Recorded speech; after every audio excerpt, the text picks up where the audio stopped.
The following video was recorded by a man who says the knocking never stops, not at odd hours, not in strange weather, and not when he goes to check. It happens at his back door, the one that opens onto a concrete patio, bordered by a chain-link fence and a row of bare trees. On this particular afternoon, he decided to document it, because telling people about it wasn't cutting it anymore. As the knocks come through, clearly on camera, sharp, deliberate, and spaced just far enough apart to feel intentional, he moves toward the door, opens it, and steps out. Watch. Here.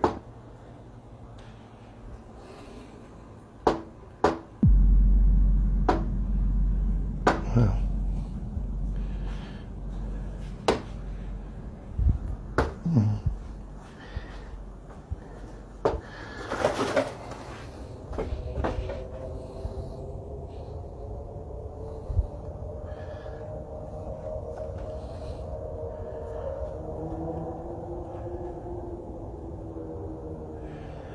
Happens all the time.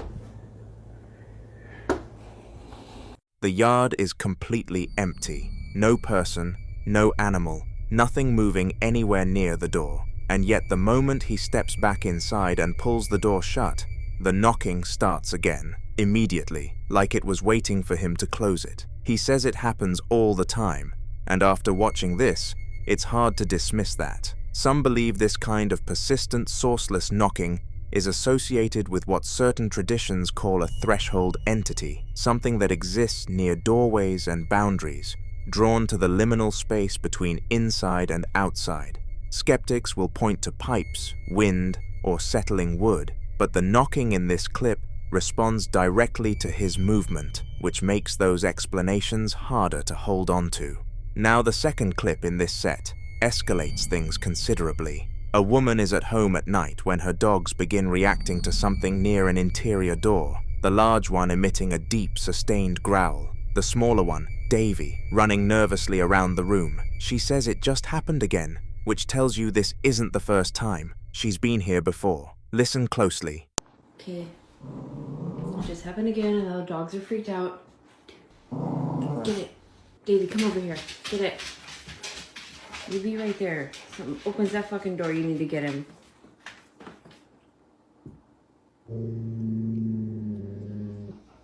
Oh my god, I don't know if it's gonna happen again. It just fucking happened again.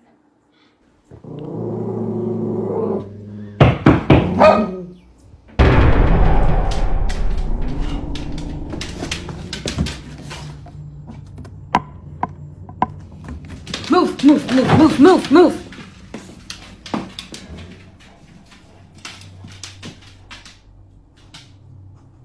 Fucking nobody there.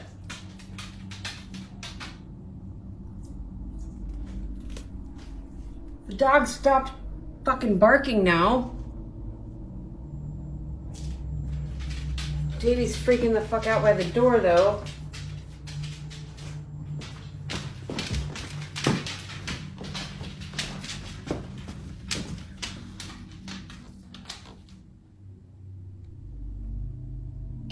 What is it?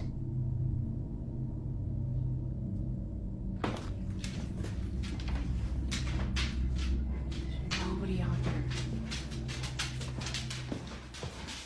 I'm not opening the fucking door anymore. Two loud, sharp knocks hit the door, and both dogs lose it. She opens the door onto an empty porch, lit by a single light. Nobody there. Nothing moved, except for a bouquet of artificial flowers knocked onto the floor. She checks a second door, scans the dark yard, finds nothing, and eventually says she's not opening the door anymore. What makes both of these clips so difficult to dismiss together is the shared detail. The knocking always comes from a door, always sounds deliberate, and always leads to an empty space on the other side. For some viewers, that pattern points to something territorial, something that understands what a door means and uses it intentionally. Others think the animal's reactions are the most telling part, since dogs are widely believed to perceive things outside the range of human senses. If you've been following similar cases, like and subscribe if you're enjoying watching this video. Whatever is doing this clearly isn't interested in being seen, only heard. And after 2 clips, one during the day and one at night, the pattern hasn't changed at all.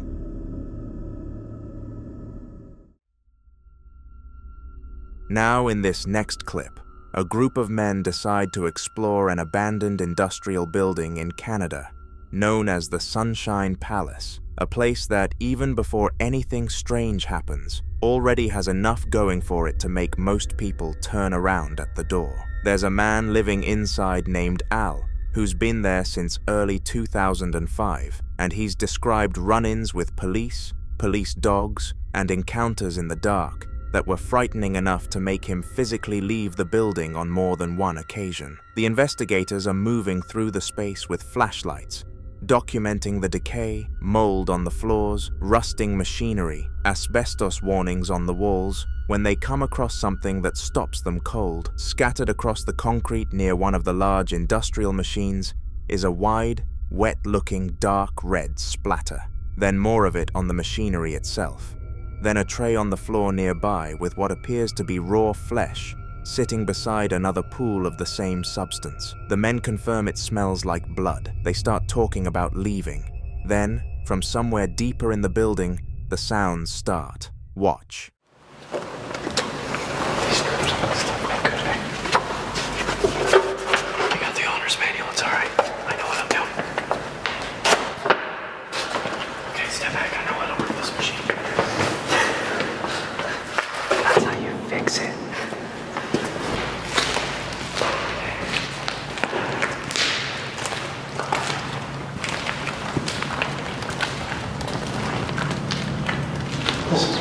This is fucked up.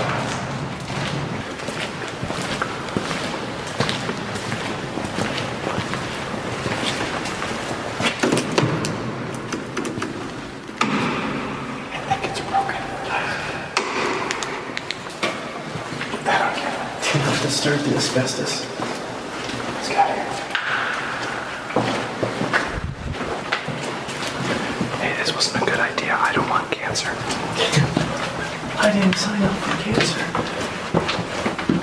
Hepatitis, sure, but not cancer. One time I actually left the building and that security, I fucking thought it was a security guard. And there's a dog barking on all the time. It's not a dog barking, it just sounds like a dog barking. It's all one of the police dogs barking. They only got me one night, Jesus. I was standing in cuffs. I wasn't, and talking about being passive, I was just standing there fucking like, in the ear. All the way around. That thing, when they plant on there, just give me a little squeeze, that thing's gonna crush my fucking knee. Bro, they're powerful. Holy shit. They don't care, they'll bite a cop, it's like me, it's like you. Thank you, Mom.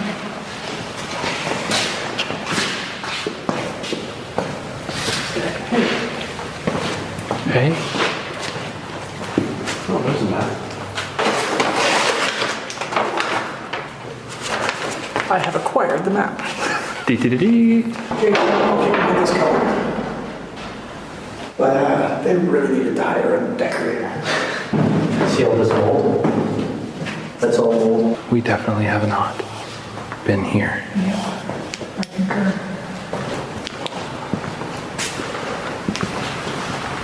What do you suppose that is? That looks like blood to me. Fucking smells like blood.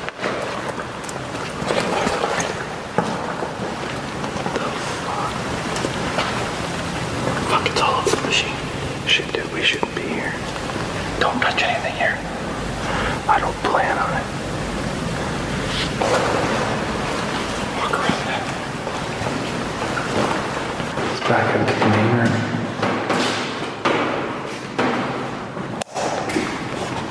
Look at this. Holy fuck. That is blood. Oh fuck, are you serious? Oh Jesus. Yeah, why do I gotta go first? Because you're the little guy. Good news is nothing's dead. Look over here. More blood. Look, there's more on the table. Fuck, there's more rags up here. Let's get out of here. Kill your before we lights. get- I Let's saw get out of Poe here. drive by. Chris, let's get out of here before we get eats or something. I just want to see you fucking see anything. He'll catch up. Hazard awareness. Think this is where they got the sponge? Chris. Where'd Chris go? Poe? 5-0? Keep lights down because we're also near the main street windows. I'm gonna turn mine off then. Somebody's here. Somebody is here. Who's there? Hello? Hello? Watch the light up. Hello? Who's there?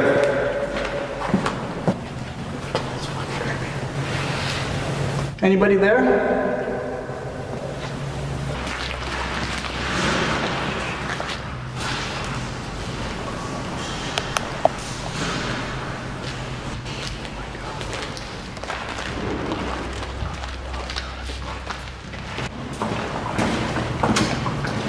Let's get out of this door as fast as possible, please. Please. Very fast. Jesus fucking Christ.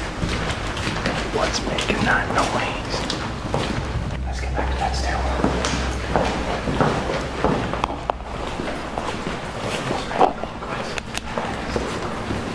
Was that there? Whoa. No. Was that there, Jay? No. No. That was not there. We've only been out of this room for like 10 minutes. Not even. Fuck this shit, man. Are you sure that wasn't there? That was not there. That was definitely not there. Do you want me to roll back the footage and show you? No, let's get the fuck out of here. Stairwell's that way. Let's go. Shh. Lights off. Oh fuck. Roof.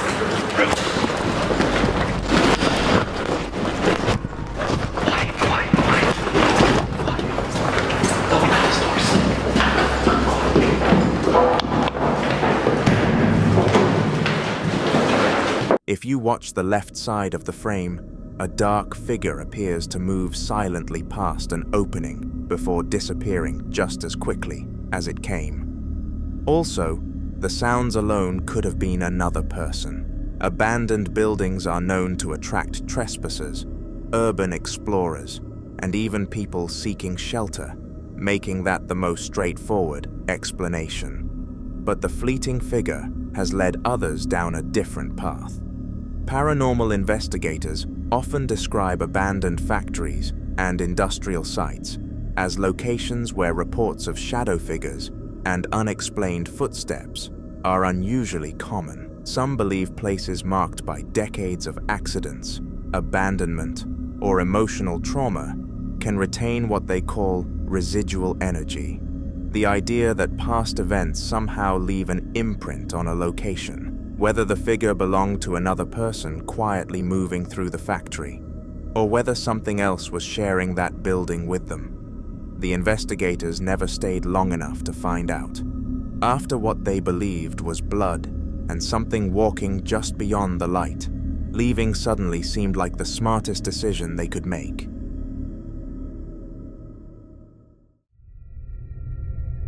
This next video was recorded inside a home kitchen by what appears to be a high-angle security camera positioned in the corner of the room, capturing everything from a wide, slightly distorted view that misses nothing.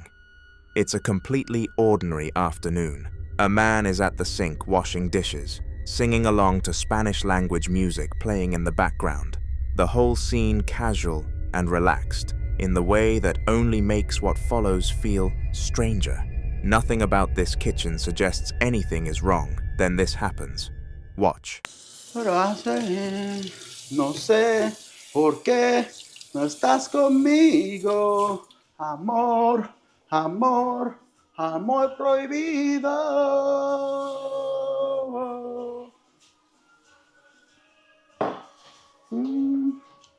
Whoa. Oh. Money, money, money, money, money, money. No estás conmigo. Amor, amor, amor prohibido.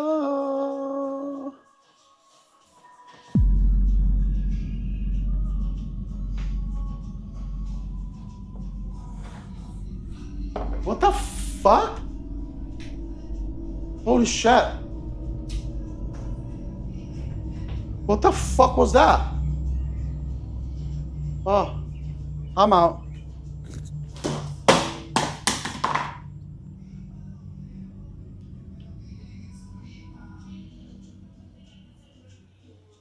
He looks around the room like he's trying to find a rational explanation. That's when it gets worse. The second he leaves the frame, something is violently thrown towards the direction he was standing before. What makes this harder to dismiss is the sequence of it. A small warning first, as if something was testing the space, and then the main event the moment the man turned his back and walked away. Some viewers think the two incidents are connected, like whatever was in that kitchen waited just long enough for him to leave before making its real presence known. Others point to the high chair specifically, noting that in a lot of reported activity, objects associated with children seem to be the focal point. But I'll leave you to be the judge on this one.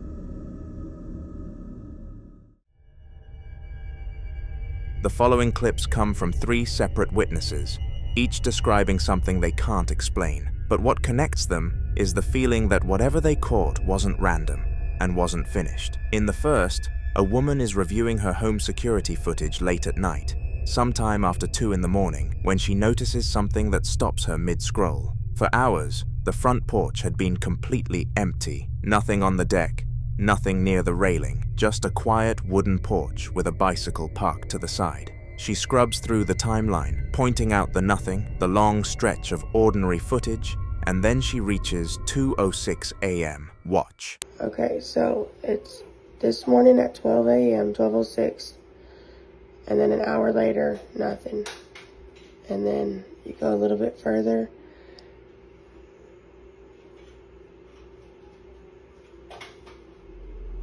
and at 2:06, it opens up by its fucking self. And that's his face facing us.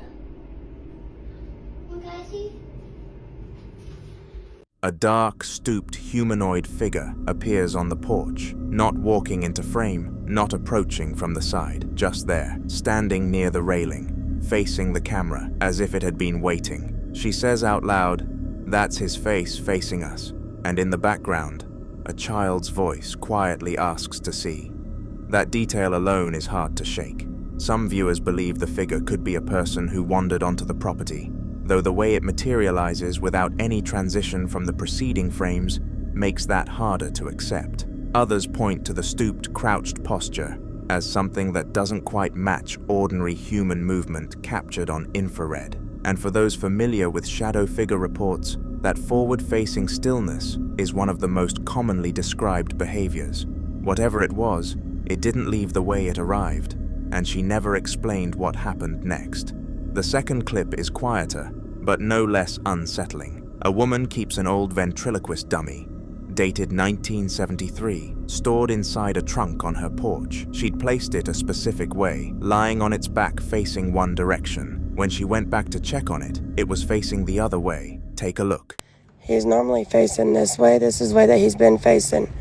And then we found him facing this way.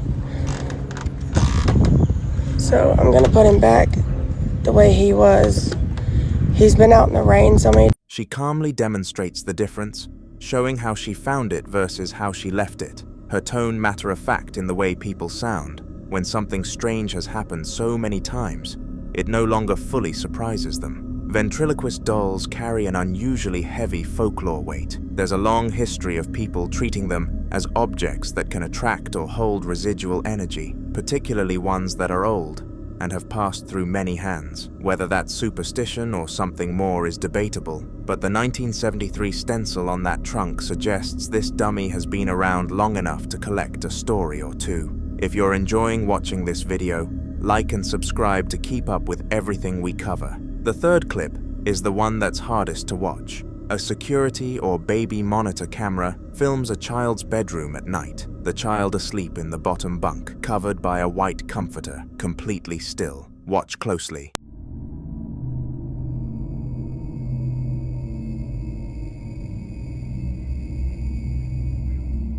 Some viewers think a hidden string could account for the motion, but the force and direction of the pull make that difficult to dismiss casually. Others believe this is exactly the kind of physical interaction that escalates, that it starts with objects, and eventually the person in the room becomes the object. 3 different homes, 3 different witnesses, and in every case, whatever made itself known did so quietly, deliberately, and without explanation. The following video was recorded by a man who had been dealing with a slow and deeply unsettling buildup of strange events inside his home. And what makes his situation different from most is how methodically he documented everything, 1 clip at a time. It started with something he nearly missed entirely. One night, sitting alone in his dark living room with the TV on, he noticed that when the screen went dark and turned reflective, something wasn't right about what was looking back at him. Watch.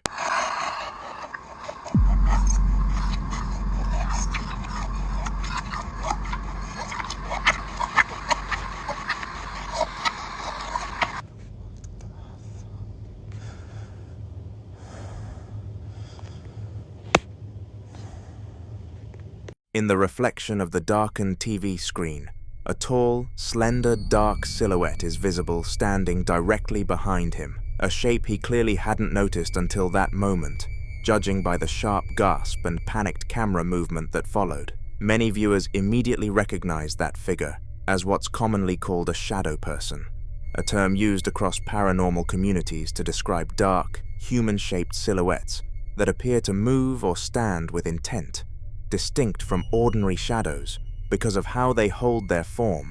Some researchers have linked the phenomenon to cultural traditions far older than the internet, including the Choctaw concept of the Nalusa Falaya and similar entities across Islamic folklore involving the jinn.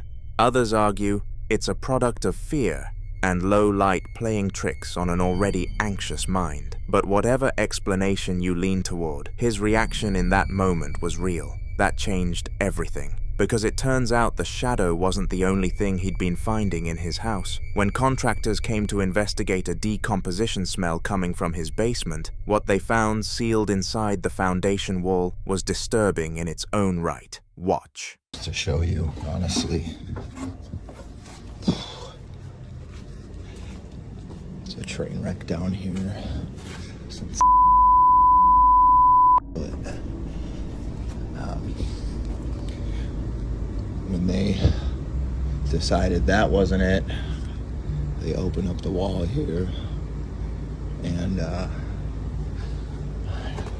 didn't find any dead animals, but they did find that, and that's not even the weirdest part.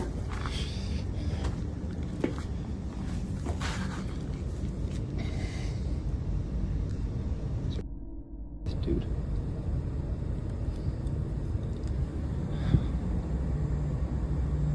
Yeah, I don't know. I don't know if I'm just tripping out or...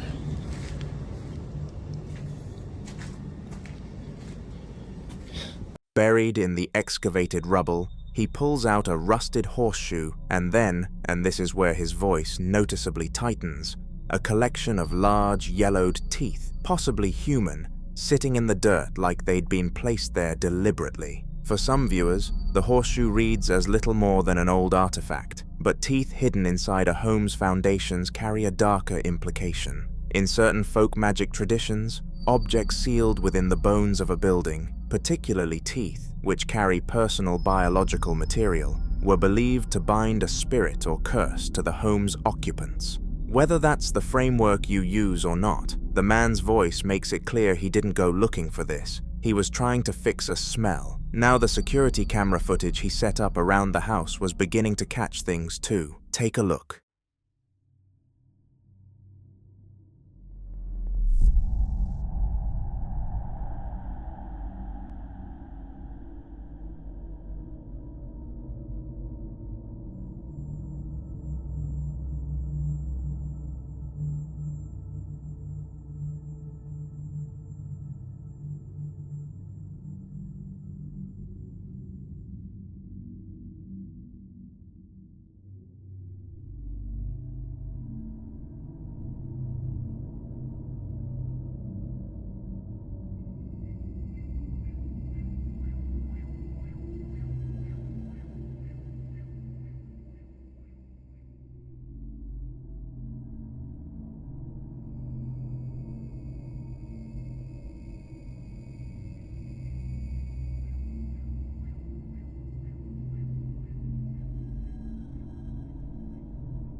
In the silent, black and white infrared footage of an empty living room, a book suddenly falls from the top shelf of a large bookshelf with no visible person or force near it. And when he comes back inside about 15 minutes later and picks it up off the floor, the clip ends on a still image of the cover. It's a holy Bible. The fact that it's a Bible, rather than any other book, deepened the reaction online considerably. Some viewers pointed to the idea of a demonic presence, specifically targeting or displacing religious objects, a pattern reported in a number of haunting accounts where entities appear to respond to symbols of faith with particular aggression. His dog had also refused to approach the basement door that same night, which he'd noted in previous clips. It didn't stop. By the time he sat down to record himself playing guitar a few nights later, the activity had spread through the entire house. Watch.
While he plays, a pale, blurry shape, face-like, faint, is visible in the background behind him, circled in red. The kitchen cabinets were found hanging open, and then, in bedroom footage where he'd been woken by the sound of footsteps, a quiet, raspy, whispered voice is recorded saying, "Your fire's dying," a disembodied whisper that's specific, directed at someone alone in a dark room. That alone is terrifying.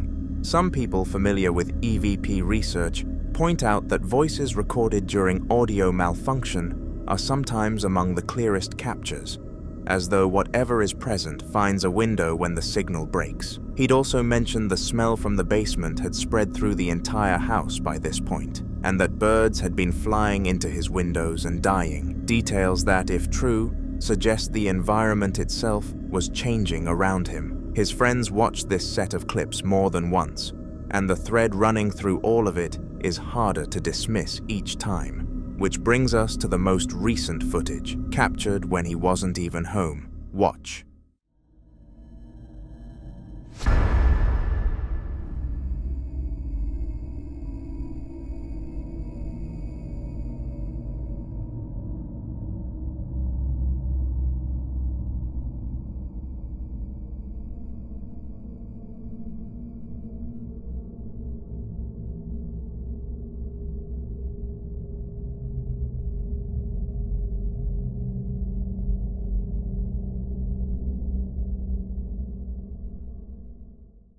Across these 5 clips, whether you read it as shadow entity, residual curse, tied to whatever was buried in that foundation, or something that's been present in that house far longer than he has, the pattern is the same. It's escalating. It's moving through every room, and so far, nothing he's tried has slowed it down. What do you do when the thing in your house already knows your name?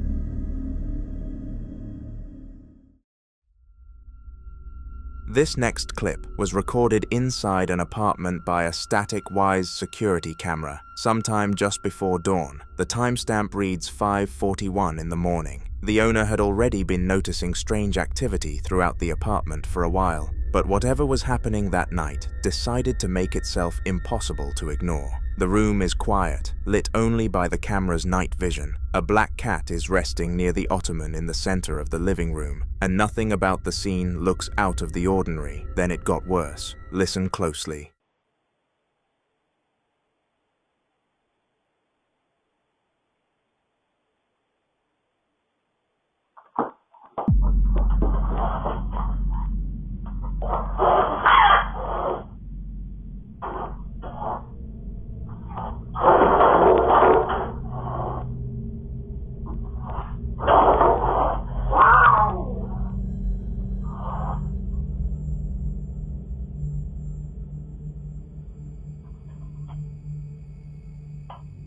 the hell? In a matter of seconds, 3 things happen, each one more unsettling than the last. The cat is suddenly propelled backward at a speed that has no natural explanation, sliding violently from the living room into the dining room as a sharp scraping sound cuts through the silence. Then, one dining chair is dragged out from under the table on its own. Then a second one follows. The cat's distress is immediate. You can hear it screech and then let out a long, wailing yowl when the second chair moves. Many believe this kind of escalating multi-object activity points to something with a level of physical force that sets it apart from typical haunting reports. Not a flicker of lights or a cold draft, but something aggressive enough to throw a living animal across a room. Skeptics will reach for hidden strings or wires, but the fluid, high-speed movement of the cat is particularly hard to stage. If you watch all 3 events in sequence, they feel purposeful, like something working its way through the space. So what was in that apartment?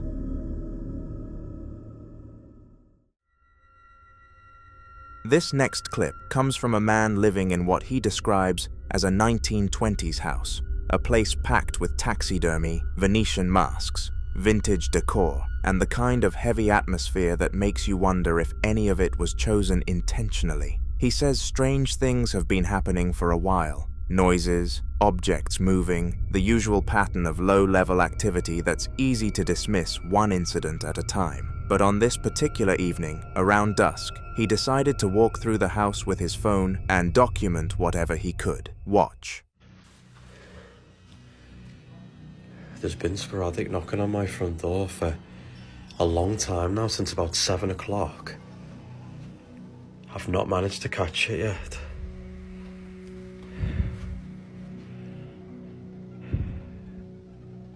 Are you knocking on my front door?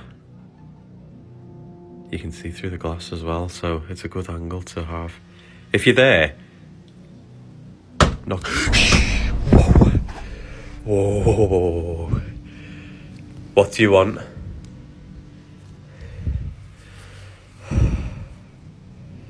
What do you want?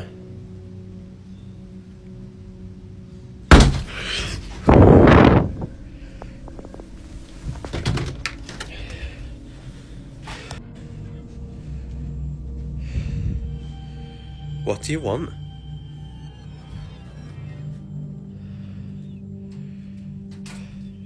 What is that noise? What do you want? Turn the light on. Hello? Hello? I can hear you. Why do you just do this every now and then? What is it you want? Whoa. Oh my God.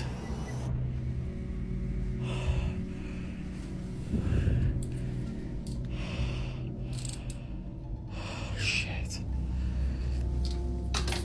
Leave my stuff alone.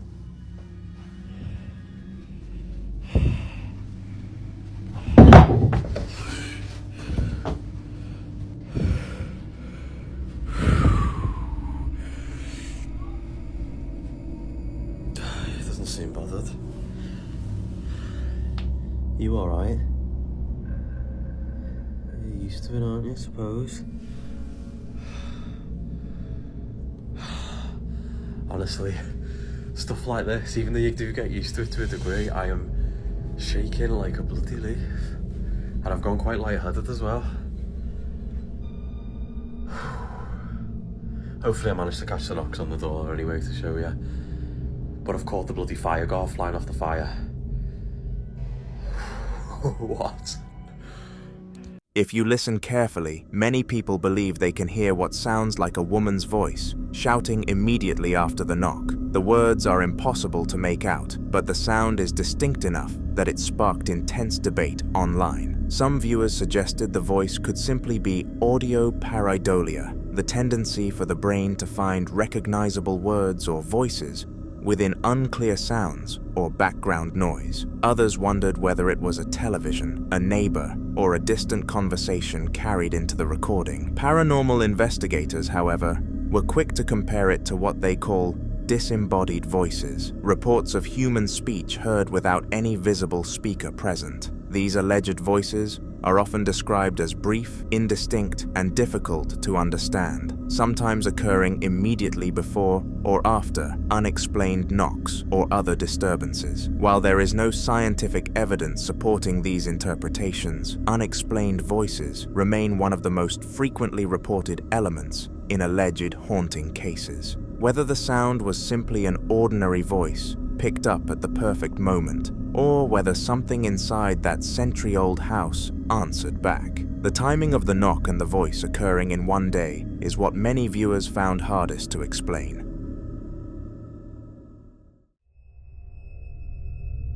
Now in this next clip, a woman is filming outside her home late at night, just casually talking to her audience, commenting on how beautiful the night is, though she can't quite see the moon or stars from where she's standing. It's an ordinary moment, relaxed and conversational, with nothing suggesting anything unusual is nearby. Then the camera drifts toward the carport area. Watch. Malam ini indah sekali, guys. Tapi kalau di sini nggak kelihatan ada bulan sama bintang. A tall, white, shrouded figure darts out from behind a support post and moves rapidly across the frame before vanishing behind a dark object, and her scream is immediate and completely unfiltered. Some viewers familiar with Indonesian folklore immediately pointed to a pokong, a spirit from Javanese and Sundanese tradition said to appear as a corpse still bound in its burial shroud, the white cloth tied at the head and feet. Others think it's staged, but that scream doesn't wait for permission. The following video was recorded by a man who, for a while now, has been dealing with something he can't quite get a handle on inside his home. And the frustrating part isn't just what he claims to have seen, it's that the very cameras he set up to catch it keep failing him. He's got a small white cube-shaped security camera resting on top of a pink candle jar in his living room, and a second one elsewhere in the house, and according to him, neither will show him what they're supposed to be recording. When he tries to pull up the footage, he says all he gets is a black screen. So on this particular afternoon, with natural daylight pouring in through the window blinds, he decides to walk the room himself with a handheld camera and address a viewer's comment head-on. Someone who suggested the movement caught in a previous clip looked like it was pulled by a string. His black dog wanders alongside him the whole time, calm and unbothered. But then, around the 90-second mark, something makes him pause mid-sentence. Watch. What are you doing, Doogie? What you doing?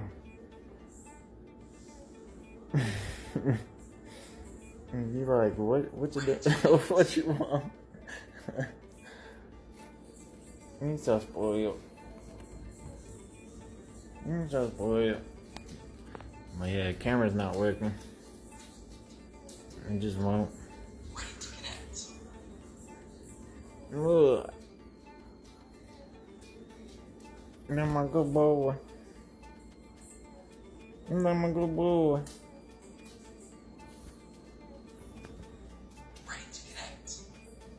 I'm tired.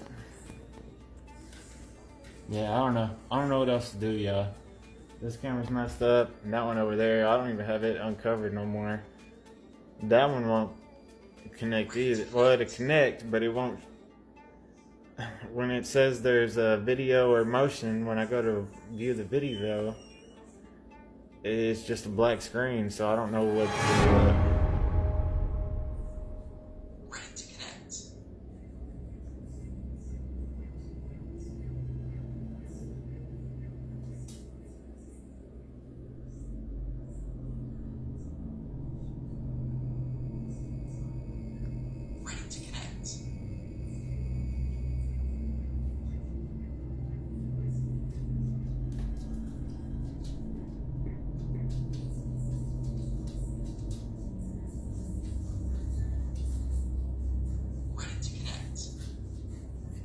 I don't know. I don't know if I just seen that or not.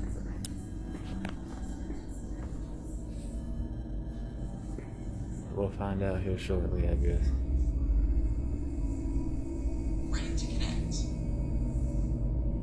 I just wanted to update y'all, let you know I'm working on these cameras. Here, let me hop off of here. I want to see this. I want to see if I'm tripping or not.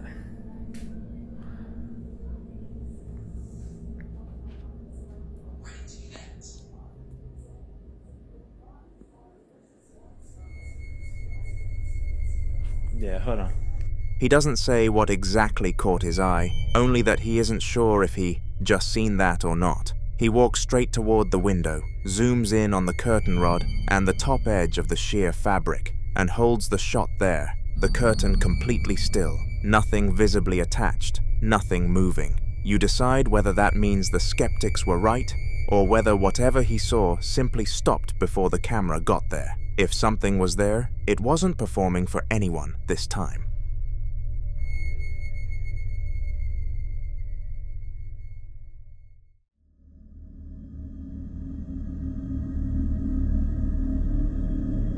In this next clip, a couple in their living room are just settling in for a quiet evening watching TV. Nothing out of the ordinary, nothing to suggest anything strange is about to happen. The man is filming from the couch, his partner relaxed beside him, a cat wandering between them, a nature documentary playing in the background. Then he notices something. A ceiling lampshade in the middle of the room is swaying slowly on its own. Not a dramatic swing, just a persistent, gentle, circular motion that doesn't stop.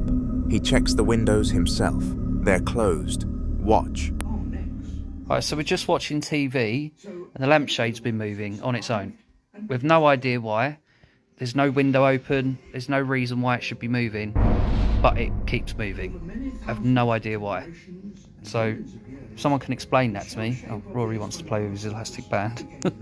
But there's no one in the room. There's no reason why it should be moving, but it keeps moving.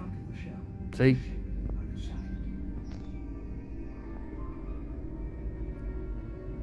Just trying to enjoy a Starbucks whilst watching David Attenborough, and this is happening. Maybe like David Attenborough. Also, for anyone wondering, there's no one over there. There's no one over there. You know, it's still moving. So, someone please explain that to me. It's the consistency of it that gets under your skin, not a single sway that could be dismissed as a draft, but a continuous, steady movement that keeps going throughout the entire clip. His partner even jokes that maybe it doesn't like David Attenborough. But here's the thing, no heating vent, no fan, no open door is visible anywhere in that room. Some viewers think subtle structural vibrations from a nearby road or appliance could explain it. Others aren't so sure, pointing out that the cat on the coffee table keeps watching the window, as if it's tracking something the camera can't quite reach. So what do you think is moving it?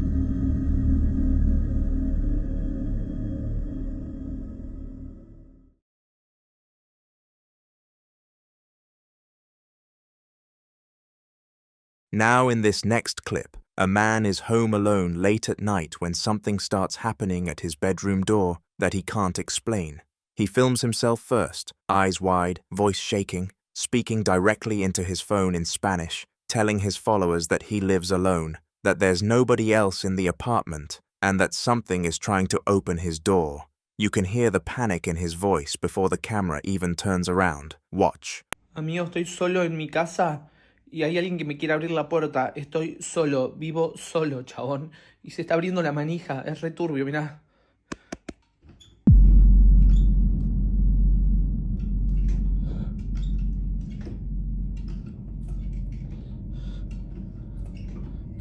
¿Quién está ahí? ¿Quién quiere abrir la puerta? ¿Quién está ahí?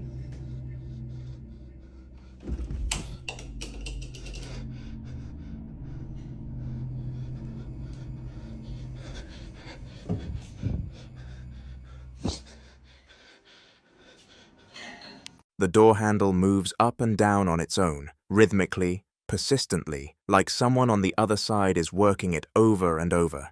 He shouts out asking who's there, gets no answer, then throws the door open and tears through the apartment, the hallway, the bathroom, a dark back room, and finds absolutely Nothing. No one. The handle moving is one thing, but what makes this harder to dismiss is that the motion is mechanical, deliberate, the kind that requires a physical hand operating a lever. Some viewers think the whole thing was staged with a wire or a string rigged to the handle. Others aren't so sure, pointing out that the frantic search through the apartment reads as completely genuine panic, not performance. So what exactly was working that handle? You decide.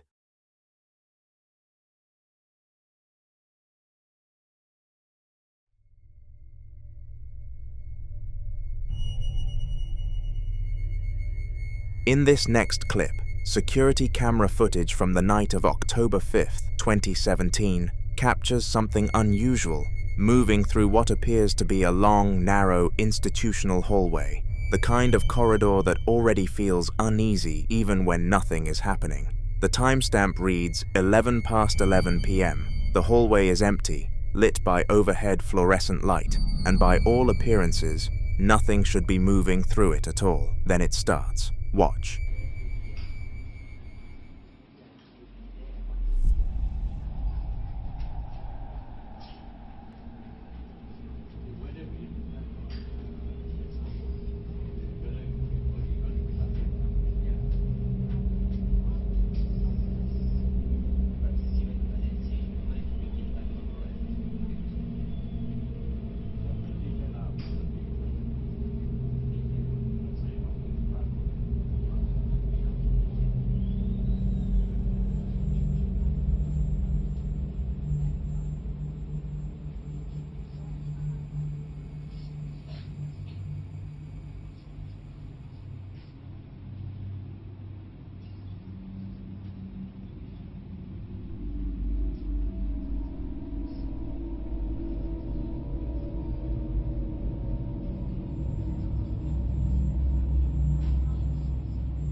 Four times across the span of just over a minute, bright white orbs of light appear at the far end of the hall and travel rapidly toward the camera, dropping to the floor and vanishing before they reach it. The second light form moves in the opposite direction, shooting away down the corridor and disappearing.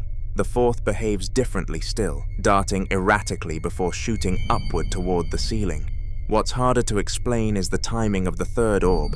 It materializes almost immediately after a figure briefly crosses the far end of the hallway at around the 59-second mark, appearing in almost the exact same spot they just passed through. Some viewers immediately point to orbs as one of the most commonly reported forms of paranormal energy, believed by many in the ghost hunting community to represent spirits or conscious entities moving through a spy. Skeptics, on the other hand, argue that security camera footage is notorious for catching insects or airborne dust lit by IR sensors, which can produce fast-moving bright anomalies. But the behavior here, 4 separate appearances, different directions, different trajectories, and that timing near the figure makes the insect explanation harder to hold on to cleanly. So what do you think is moving through that hallway?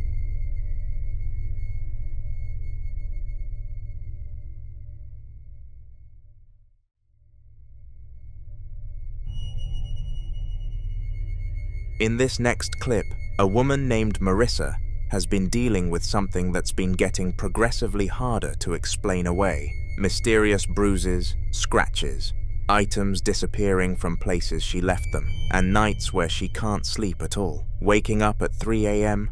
or not sleeping at all. She's documented it before, and viewers from her previous videos have pointed out what they believe are letters visible in the scratches on her skin. But it's the physical injuries that really began to concern people, including a large, dark, raised welt on her stomach that was painful enough to send her to the hospital, where doctors couldn't identify what caused it or offer any explanation. The nurse noted her heartbeat was unusually fast, and she was running close to a fever. At this point, Marissa says she feels like whatever is in her bedroom is escalating, moving from unsettling to something that's actually affecting her body. She reaches a point where she decides to do something she'd been hesitant about. Use a Ouija board as a last resort, this time with a friend named Shanna. Watch closely. Ready, Nudes?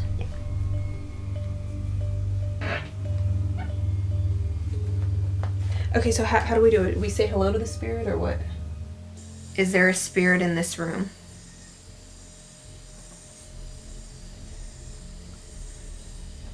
Oh my god.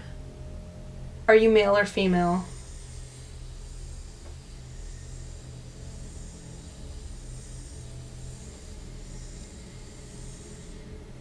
That looks like an F to me. That does look like an F. Do you have a message for us?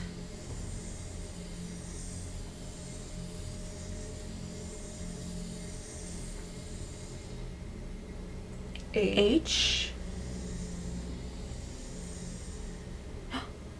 E he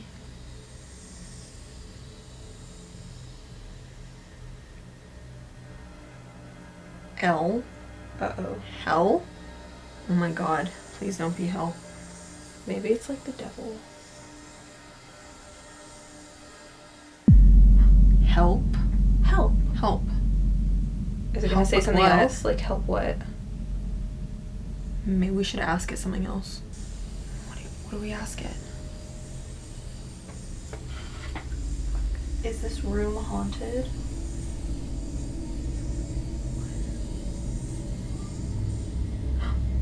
Yes. Oh my god. Oh my god, do you hear that? Yeah. Sushi's scratching at the door. Ask it something else. Is anything bad gonna happen to me? Are you moving it? No, I'm not moving it. Me neither. I'm not moving it. Well, I'm definitely not moving it. Oh my god. I did not do that. I didn't do that either. Oh my god, that's really scary. I want to stop playing. We should say goodbye. Goodbye. Goodbye, Ouija. The session shifts from curious to genuinely unsettling almost immediately. When asked if there's a spirit in the room, the planchette slides to yes. When asked if the spirit is male or female, it moves to F. And when they ask for a message, it begins slowly spelling something out. H, E, L, and then the women start to panic, assuming it's spelling hell until the final letter lands on P. Help. That single word, spelled out letter by letter in a dark candlelit room, is the kind of thing that's hard to walk away from. Then the planchette gets knocked completely off the board, right after confirming that nothing bad is going to happen to Marissa, and both women immediately deny doing it. Their reactions, the gasping, the audible fear, the insistence that neither of them caused it, all feel spontaneous rather than staged. Skeptics would point to the ideomotor effect, a well-documented psychological phenomenon where people unconsciously move objects they're in contact with, including planchettes, without realizing they're doing it. Under that explanation, the word help could simply be the product of two frightened women's subconscious fears playing out through their fingertips. But that explanation doesn't quite account for the physical injuries Marissa described, the ones doctors at an actual hospital couldn't identify or explain. Some viewers familiar with demonology point out that the combination of physical marks appearing on someone's body, sleep disruption, and a spirit identifying itself as female through a board session follows a pattern they associate with attachment rather than a residual haunting, meaning whatever it is, according to that interpretation, isn't just lingering in the space, it's focused specifically on Marissa.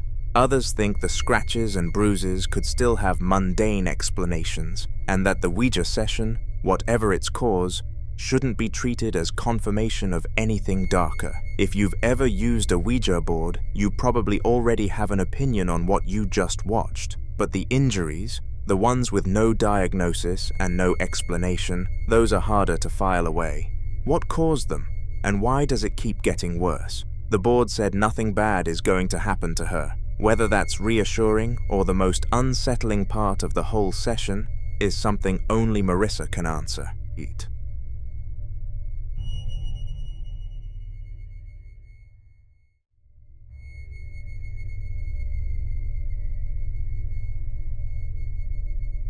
In this next clip, a man is lying in bed filming his dark room on his phone, and what he catches sitting in the chair across from him has people seriously unsettled. The room is nearly pitch black, lit only by the faint glow of his screen, and from the moment the video starts, you can already hear how hard he's breathing. A figure is hunched over in a wooden-armed chair, dressed head to toe in black, with a balaclava completely covering its face, totally still. Not a single movement. He keeps the camera trained on it, hoping it stays that way. Watch. I was on TikTok in my room when I heard something.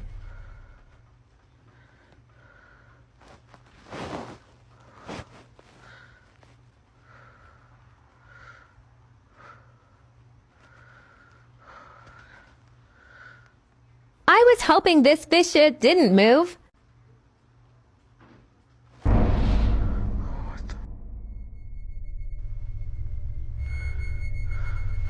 The figure snaps upright and whips its head directly toward the camera in one sharp, unnatural movement, and his reaction is immediate panic. That jerk is what gets people. It's not slow, it's not gradual. It happens in an instant, the kind of speed that doesn't feel quite right for a person just waking up. Some think whoever, or whatever, was in that chair knew exactly when to move. Others aren't convinced it was a person at all. So what was sitting in his room?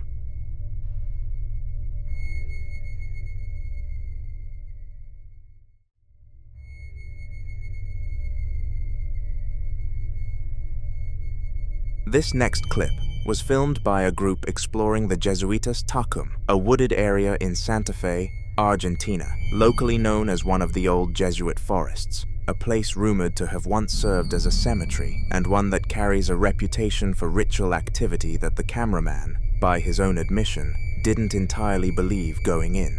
He's filming on his phone at dusk, walking a dirt path deeper into the woods with a small group that includes another man in a white t-shirt, a woman in a black top, and 2 young children. Almost immediately, they find something on the ground near the base of a large tree, a dead black chicken, apparently sewn shut, the kind of thing left deliberately. The man in the white t-shirt picks it up at the cameraman's request, and what you see confirms this wasn't an animal that simply wandered off and died. The cameraman keeps pushing forward, narrating calmly, pointing out what he thinks might be old grave markers through the trees. Still skeptical, still filming. Watch. Hola, ¿qué tal? Buenas noches. Aquí comenzamos un programa más. Bueno, acá en este canal de YouTube. Estamos en uno de los bosques de lo llamado Jesuita, en uno de los bosques que, bueno, acá en la ciudad de Santa Fe capital, en Argentina precisamente. Se comenta de que hubo un cementerio en un tiempo. La verdad es que yo no creo mucho porque tengo 30 años recién y la verdad que no tengo noción de lo que pasó acá. Salimos en un recorrido hace un momento con la familia y bueno, ya que estamos, quise hacer la toma del video para corroborar si la verdad lo que dicen de este supuesto cementerio es cierto. Dice que a esta hora más o menos de la noche, ya son aproximadamente 7:30 de la tarde, se aparecen cosas, se escuchan cosas, se ven, por ejemplo, acá hacen todo lo que hay gualichos. Acá pueden ver, pueden corroborar que hay un animal, miren, un animal muerto también, de los gualichos que se hacen acá en esta zona. ¿Lo puedes levantar, por favor? Sí. ¿Ves? Este animal lo sacamos ahora estamos viéndolo recién. Si ustedes aprecian ahí en el pecho, tiene una cosida, seguramente que en la cosida esa que tiene ahí, estilo como algo quirúrgico, acá dice que le ponen fotos, le ponen imágenes para hacer hechicería y esas cosas. Así que bueno, seguimos caminando, vamos a seguir viendo el bosque. Se dice que se escuchan gritos, se escuchan llantos. La verdad es que no creo mucho yo, pero bueno, allá pueden apreciar de aquel lado, están las tumbas. Se nota, se puede apreciar las tumbas de aquel lado. Pero bueno, vamos a ver de qué se trata. Se ven imágenes, se ven Yo la verdad no creo nada, les vuelvo a repetir, yo no creo nada. Pero bueno, vamos a ver de qué se trata, vamos a ver qué onda. Así que bueno, vamos a ver de qué se trata. Ahí se puede ver uno de los... Allá atrás se puede apreciar, no sé si alcanza la toma de mi celular, porque mi celular es un celular muy bajo en resolución. Pero bueno, vamos a caminar a ver si podemos ver algo. Tenía también enterado de que tenía también en conocimiento de que no solamente se ven esas cosas, sino que se ven como brujas volando. Yo no creo en realidad en brujas, pero se ven cosas volando, así que bueno, no se ve nada. Así que lo que yo pensaba es cierto, no hay nada en estos lugares. Así que bueno, digamos. Tamara. Sí. ¿Cómo era? ¿Jesuita? ¿Cuánto se llamaba esto? Jesuita Bueno, Tacum. Jesuita Tacum. Ahí estamos con la familia caminando, recorriendo todo. Saludos, saludando. Mirá, mirá, mirá, mirá, mirá. Mirá, mirá. No, esto de no creer, esto. Esto de no creer. Vamos. Corran. La verdad que no me lo podía esperar. No me lo esperaba. La verdad que no lo esperaba, pero acabamos de ver era como un duende, no sé qué, corriendo. Así que vamos a ahí se ve. La verdad que se mueve, está en movimiento. La verdad que Jesús de Nazaret. No, vamos, corran. Agarrale. There are two things that happen in this clip that are hard to talk past. The first is the brief blue-green orb that appears beside a tree trunk around the 2-minute mark and vanishes within a second, small, bright, and nothing like light catching a leaf or a lens flare. The second is what sends the entire group running, a tall, pale, thin, humanoid shape, standing between two trees in the low light, blurry and distant, but distinctly not a tree trunk. The cameraman himself calls it a duende, a term used across Latin American folklore to describe a small goblin-like figure, though what's visible here looks anything but small. Others in the comments pointed towards something connected to the gualichos, a word used in Argentine folk tradition to describe dark ritual workings or curses, suggesting whatever was left in that forest may have drawn something in. The children are in the frame when they run. That detail alone doesn't leave you easily. The following videos were all recorded inside the same home, and what makes this collection so hard to dismiss is that it isn't a single isolated moment. It's a pattern, one that appears to be building, and one that seems to respond directly to the people living there. At some point, whoever is filming decided to start talking to whatever was present, addressing it by name, and according to these clips, it started answering back. The first time something happened on camera, she was sitting in the living room at night, a movie playing on the television in the background, a few drinks on the coffee table, nothing unusual about the setting at all. She speaks in a casual, almost playful tone, addressing something she calls Freddy, telling it she doesn't know its real name yet, but that she likes the one they've given it. Watch. Come on, Freddy. I know we call you Freddy, but we don't know what to call you yet. But we like it. Wowzers. The moment she finishes speaking, the large glass dish on the coffee table violently flips upside down with a loud crash, knocking over one of the cans and sending its contents spilling across the table. What's striking here isn't just that the dish moved, it's the timing. She addresses Freddy, she finishes her sentence, and then it happens, as if whatever was in that room heard her and responded on cue.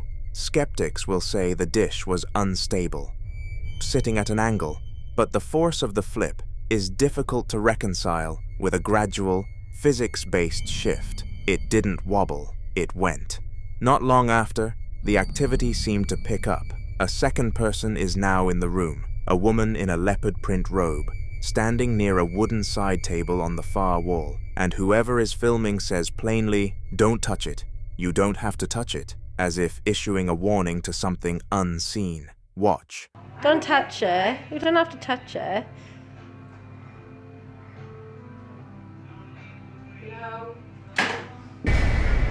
Objects don't move like that on their own, so whether it's a true poltergeist or something else, the escalation is hard to ignore. Then she tried something different. Rather than filming reactively, she started making requests, pointing the camera toward the side table with the potted plant and the framed wolf photo. Listen closely. Come on.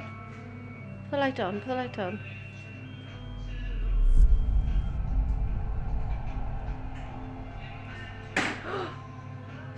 Within paranormal circles, it's often claimed that entities interact with telephones, radios, and other electronic devices because they're believed to be easier to influence than heavier objects, using small amounts of electrical energy to produce physical movement.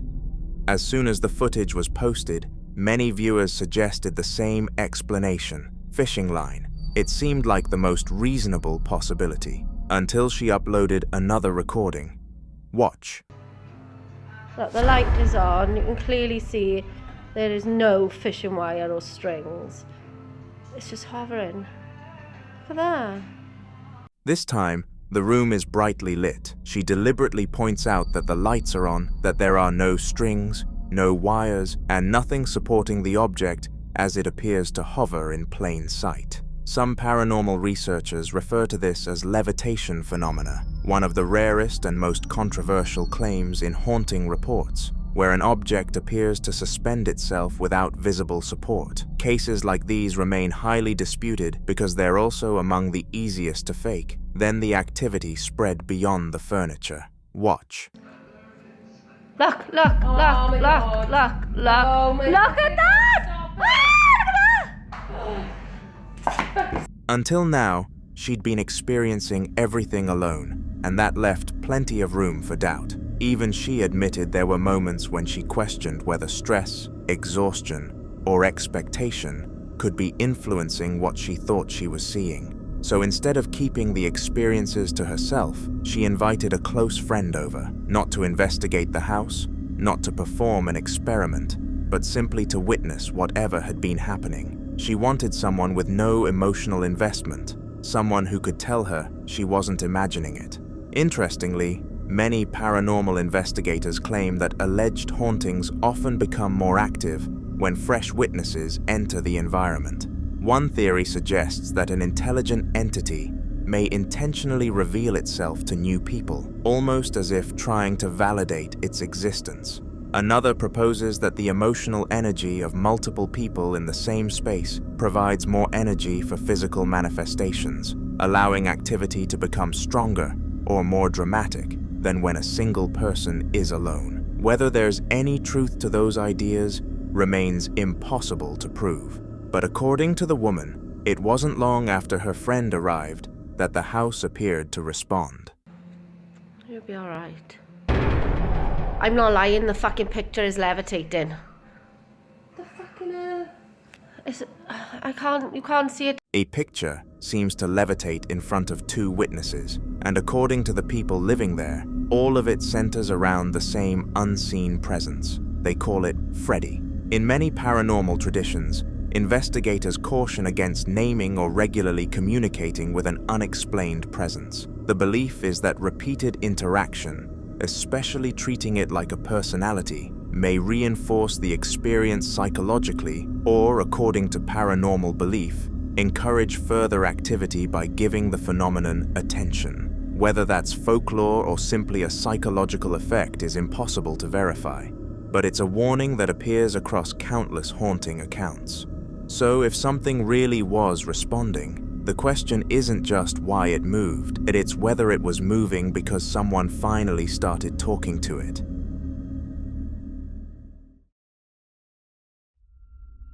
In this next clip, a man filming alone in his apartment at night, who starts the video almost like he can't quite believe what's been happening. He mentions the wooden cabinet behind his red and black gaming chair has been rattling all evening, the kind of persistent, aggressive rattling that sounds less like a loose hinge and more like something deliberately pulling on it from the inside. The moment he hits record, it stops, which only makes him more unsettled, not less. He keeps the camera pointed at the hutch and the chair, holding his ground, saying he can hear footsteps even though he's alone in the apartment and his neighbors have already moved out. The rattling starts up again, louder this time, more forceful, like something picking up where it left off. Watch. Footsteps again.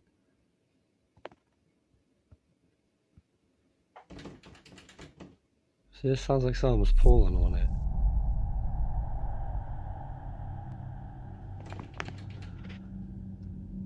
Hello?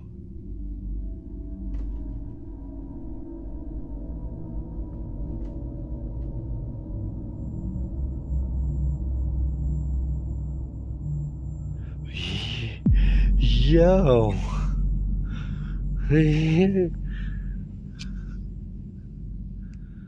Yo.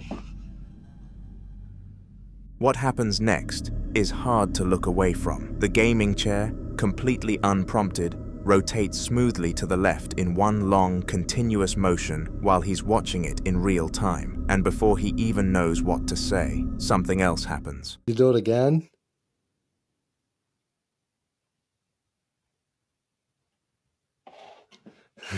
Yo, I'm good on that, man. That thing just tried to pull open again.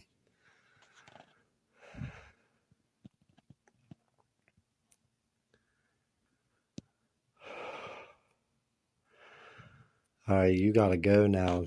Like, yo, you gotta... Many paranormal investigators would describe a sequence like this as classic poltergeist behavior. Unlike traditional ghost stories that center on apparitions, alleged poltergeist cases are typically defined by physical disturbances, knocking, furniture moving, objects sliding across floors, and activity that appears to intensify over time. Some theories even suggest these disturbances feed on fear or emotional energy, becoming more active the longer witnesses remain engaged.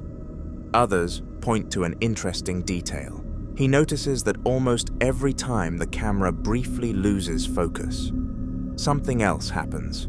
Some paranormal enthusiasts believe unexplained electromagnetic disturbances can interfere with camera autofocus systems before visual or physical phenomena occur. Although there is no scientific evidence confirming such a connection, skeptics, however, offer more conventional explanations. A swivel chair on a smooth floor can rotate under the right conditions, subtle vibrations can cause lightweight objects to shift, and old furniture is notorious for creaking and rattling. Those are all reasonable possibilities. But what many viewers struggle to explain is the timing. The noises stop when he begins recording. They resume when he waits. The chair turns, the organizer slides, the hutch rattles again, and the man filming gradually goes from curious to frightened, to simply wanting whatever is in that apartment to leave him alone. Eventually, he makes a decision. Instead of staying to find out what happens next, he walks out of the apartment altogether, and judging by the fear in his voice, he believed something inside was hoping he wouldn't.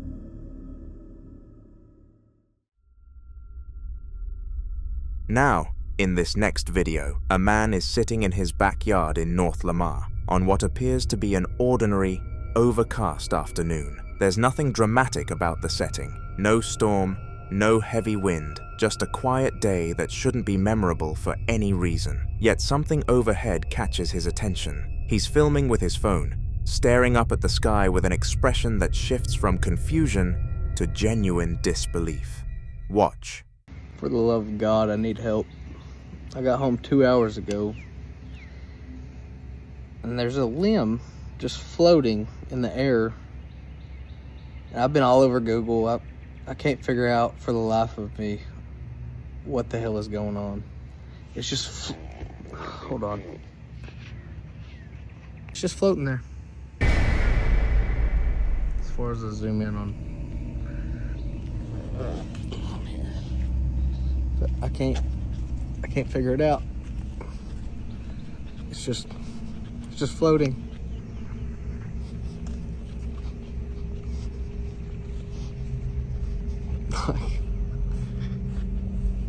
Google's like talking about spider webs and all kinds of stupid crap, but it rained here like shortly after I got home, and it's still there.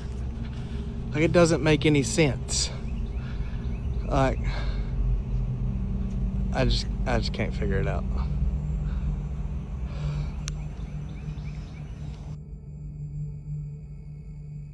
Right under it.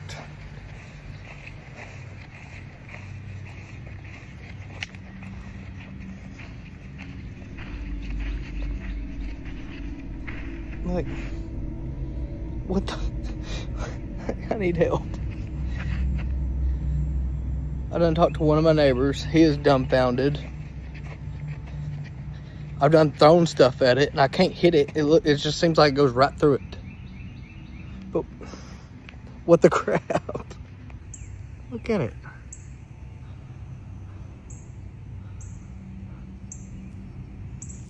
Like, I ain't making nothing up. It's like 20 feet in the air. Maybe 30. I don't know. I ain't good at distance. But it doesn't make sense. Somebody help me. And please, for the love of God, don't let it be them stupid people that we live in a matrix. No, we don't. Suspended above the rooftops is what appears to be a small tree branch, green leaves still attached, drifting slowly through the air. Not tumbling, not spinning, simply gliding. He follows it with his camera for more than 2 minutes, repeatedly looking around as if expecting to find a kite, a drone, or someone playing a prank. At one point, almost under his breath, he says, "It's literally just a floating branch." The quiet way he says it somehow makes the moment even stranger. Online, viewers quickly divided into 2 camps. Skeptics suggested it could have been suspended beneath a drone using nearly invisible line or lightweight rigging. Others proposed fishing lines stretched between structures, though nothing resembling either is visible in the footage. Paranormal enthusiasts saw something else entirely. Some compared it to reports of apports, a term used in paranormal literature to describe objects that allegedly appear or are displaced without an obvious physical cause. Others linked it to stories of psychokinesis, the controversial idea that an unseen force could influence physical objects, or even elemental spirits from folklore, where branches, leaves, and stones are said to move in unnatural ways as signs of an unseen presence.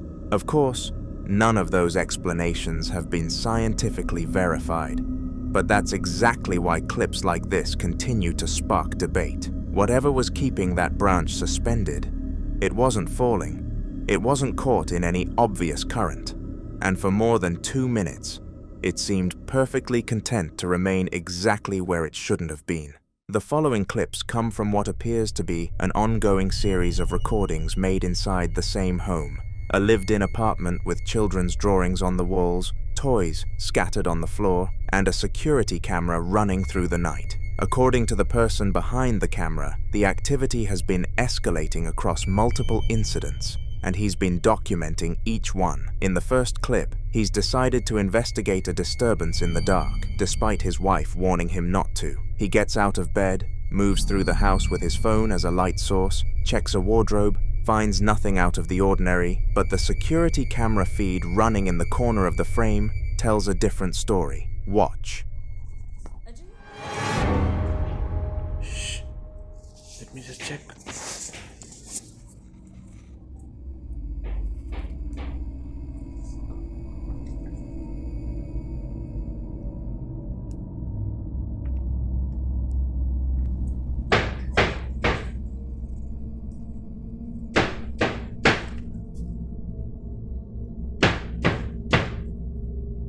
It's coming from the cupboard.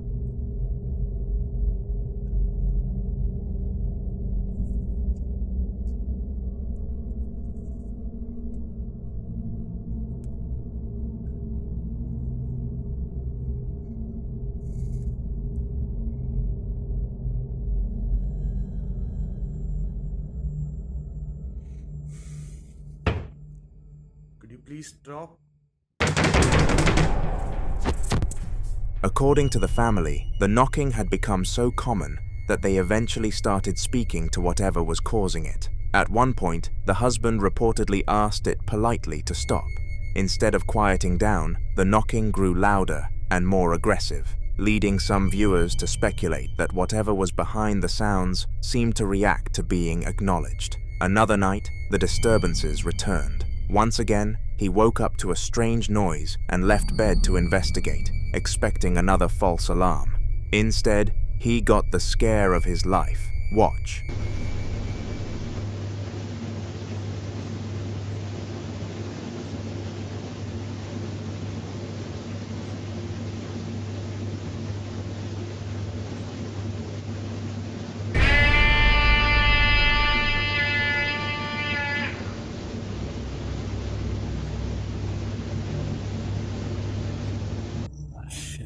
This started again. Yalla, go to sleep now. Don't get up.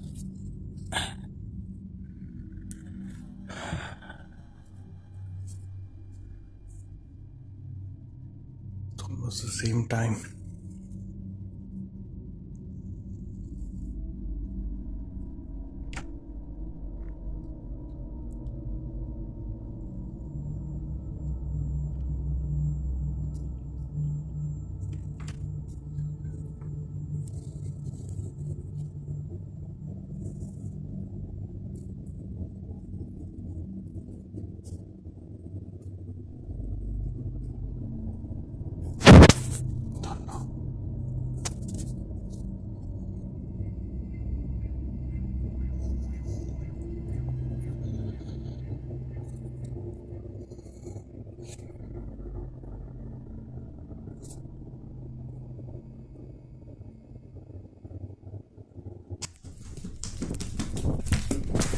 What's harder to shake is the pattern. 2 separate nights, and now they've become so used to it, they even have a name for whatever's been in this house. They call it Jerry. And now the 5-year-old son has started asking about Jerry by name. Listen closely.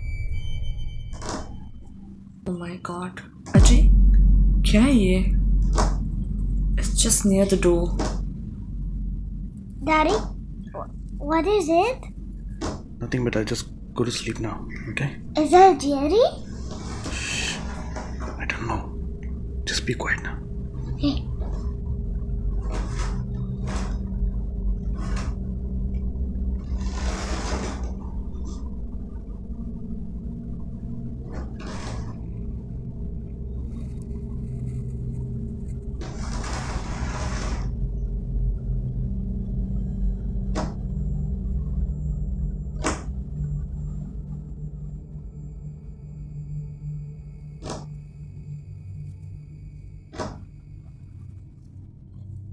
Please, I beg you.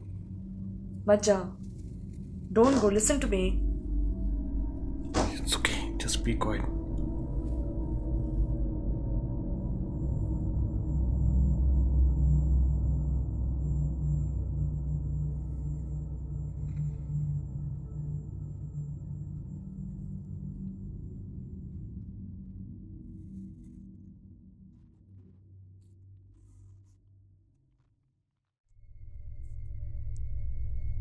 The scratching is unmistakable, a series of quick taps and scrapes, repeating with that uneven rhythm that's genuinely difficult to attribute to pipes or settling walls. And then the moment the father gets up to check, it stops completely. That detail alone is what gets under people's skin, because an accidental sound doesn't respond to presence. A named entity that a child has come to know casually, that scratches at a door and goes quiet the second someone moves toward it. That's a different kind of unsettling entirely. The 4th clip is silent again, and it documents something more subtle. A lamp with a black and white geometric pattern, filmed on the static security camera in the early hours of the morning, turning on and off by itself in an empty room. Watch. I just have no words. Let me just show you the video itself. Okay.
When he went back into the room, viewers noticed what appears to be a shadowy figure moving behind him, following his path through the room before disappearing from sight. And then comes what may be the most compelling footage of all. The most extensive footage in this set captures what may be the most direct evidence yet. He's woken up in the night again, this time by the sound of the kitchen tap running. He gets up, finds the tap on, turns it off, and almost immediately hears water running again. The lights in the hallway won't turn on. He notices a child's red scooter near the door that he doesn't remember being there before he slept. And briefly, along a white wall, a faint wispy anomaly rises upward and disappears. Watch.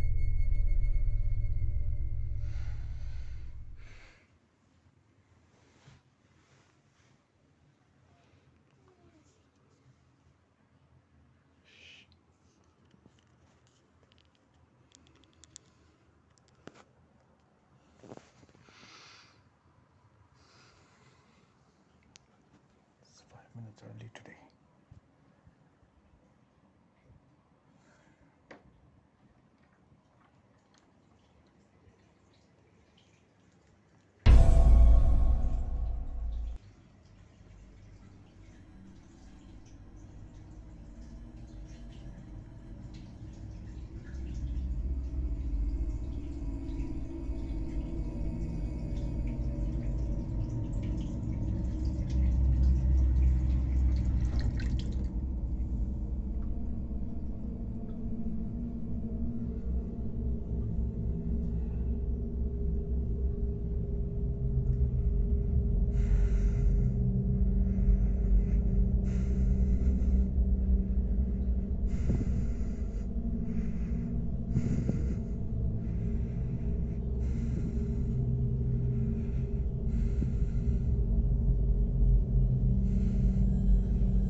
Okay.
The security camera footage recorded earlier that same night fills in what the first-person view couldn't capture. A dark, translucent shadow figure moves across the living room, pushing the scooter, then walks away as the scooter continues rolling on its own. The figure reappears later, crossing from the hallway into the kitchen, and moments after it enters that space, the sound of the tap turning on begins. That sequence, the figure entering the kitchen, followed immediately by the water, is what a lot of viewers find most difficult to rationalize away. Some believe shadow figures of this kind represent a conscious presence, something with intent rather than residual energy, a distinction that matters because intent implies awareness of the people living there. Others point to the misplaced scooter, the unresponsive light switches, the child who already knows the ghost's name, and suggest that whatever is in this apartment has been making itself comfortable for a while. The family seems to know it, The 5-year-old isn't even scared yet, and that might be the most unnerving detail across all of these clips. Not the blurs, not the lamp, not the shadow pushing a toy across the floor, but the fact that a child has simply accepted it as part of home. Whether this is one presence or several, whether Jerry is a name given to something ancient or something entirely modern, the footage keeps coming, and whatever is in that apartment doesn't appear to be going anywhere.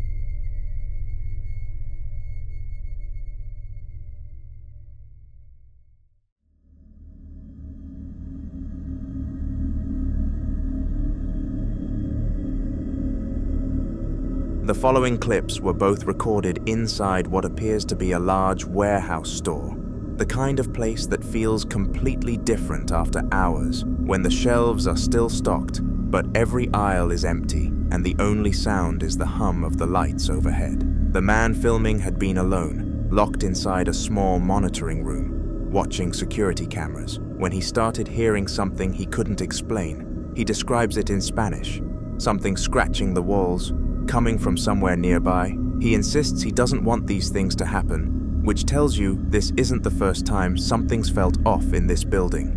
Watch closely. Raza, estaba yo aquí monitoreando las cámaras en un cuarto encerrado y se escuchó como si alguien estuviera rascando la pared. Ya, no, de verdad, ya no quiero que pasen estas cosas. ¿Qué fue eso?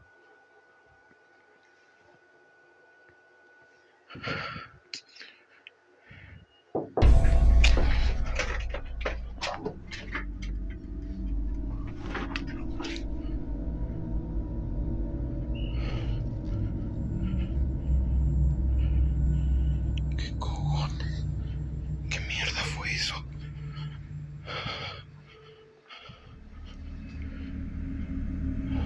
Two sounds hit him in quick succession, a loud, forceful scraping or thudding against the wall, enough to jolt the camera, and then a sharp knock directly on the metal door. He opens it and steps out into the service corridor, then into the main store, clearly shaken, checking the restroom, checking the hallway, and finding nothing, no one. That alone is unsettling. Some viewers think the sounds are consistent with what's sometimes described as poltergeist activity, not a ghost in the traditional sense, but an energy force said to interact physically with its environment, making contact through noise and impact, rather than appearing visually. Skeptics argue it could be pipes, settling metal, or an animal in the walls, but the knock on the door is harder to dismiss, because it's rhythmic, deliberate, and comes from exactly the right height. He still doesn't have an answer when the second incident happens. This time he's out in the store aisles, pushing his own cart, voice hushed, breathing audible, saying it feels like someone is watching him. Watch. No sé qué está pasando. Realmente se escuchan ruidos a lo lejos. Está pasando algo muy extraño, no sé qué está pasando.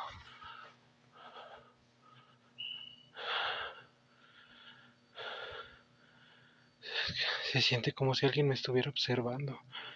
No lo sé. No mames.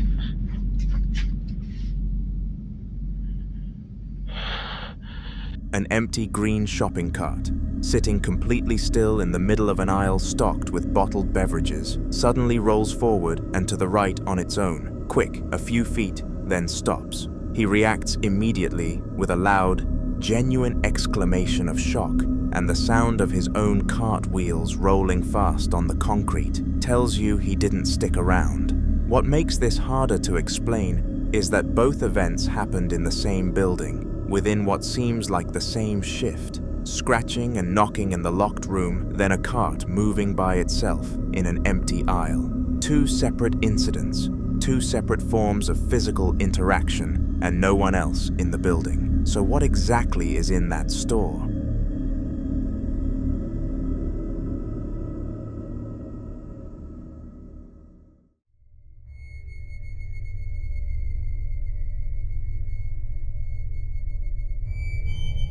This next clip comes from a night investigation inside the ruins of St. Mary's Church in Colston Bassett, Nottinghamshire, a site that traces its origins back to the 12th century and has drawn paranormal investigators for decades, some of whom claim to have encountered demonic activity within its crumbling stone walls.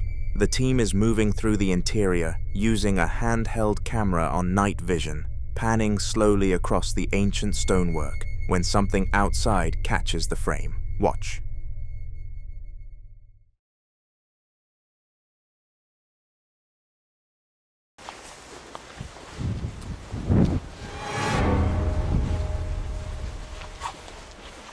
Just the same as what it says at the front.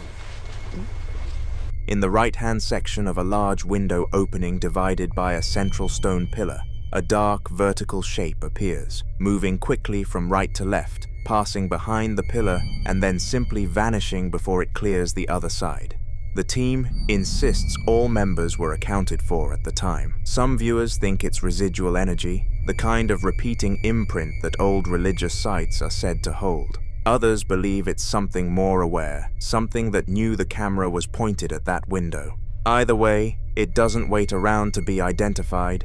What exactly passed through that window frame? The following video was recorded by a family stepping into their new house for the very first time.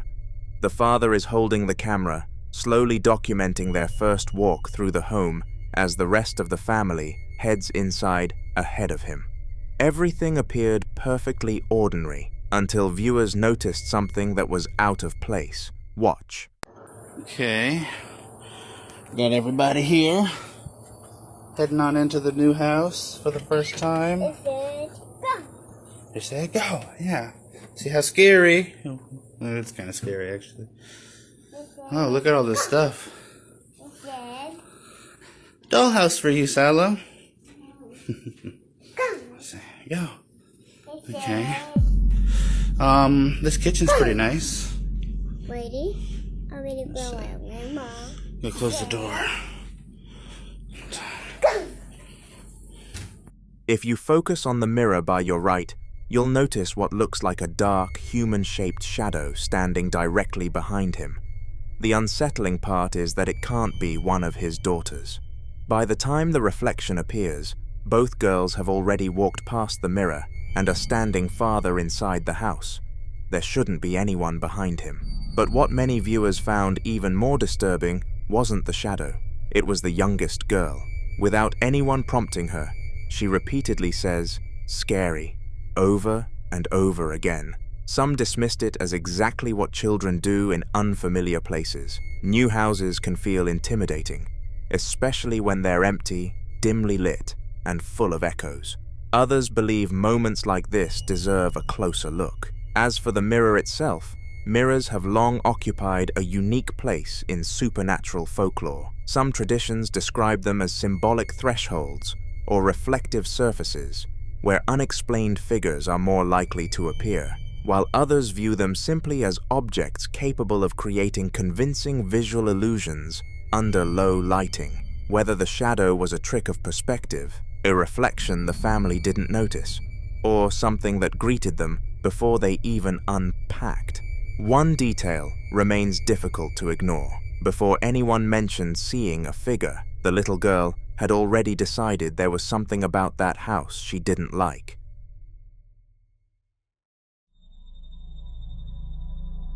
The following video was recorded by a man living in what can only be described as a house full of unsettling objects. Mannequins in the hallway, antique dolls, vintage horror movie posters, and at the center of it all, a Victorian dollhouse sitting in his sister's room that he says he genuinely cannot bring himself to look at for too long. He walks through the space at night, narrating as he goes, and you can hear in his voice that this isn't performance, it's discomfort. He's been hearing tapping sounds late at night, specifically when he passes that room on the way to the bathroom, and according to him, the sound stops the moment he enters, except for one night about 3 nights prior, when it kept going. He walked in, tried to find the source, and traced it directly to the dollhouse itself. Watch. Okay, so the other thing that really creeps me out, that I do not like, but I will show you guys, is in my sister's old room, or I guess still room.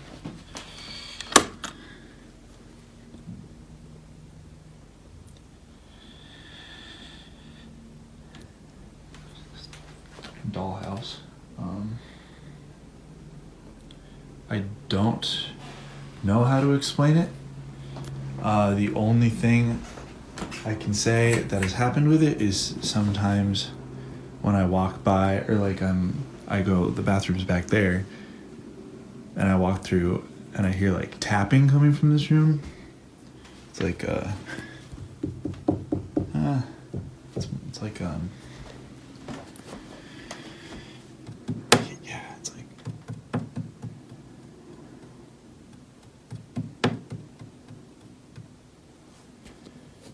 I know it's coming from like this room, and so I come in here and then it usually stops, except for like maybe 3 nights ago, like the tapping kept happening, and I came over and I was trying to figure out like where it was coming from, but it was coming from this dollhouse and I don't know where, and it hasn't done it since. Like, why is it so intricate? It's like,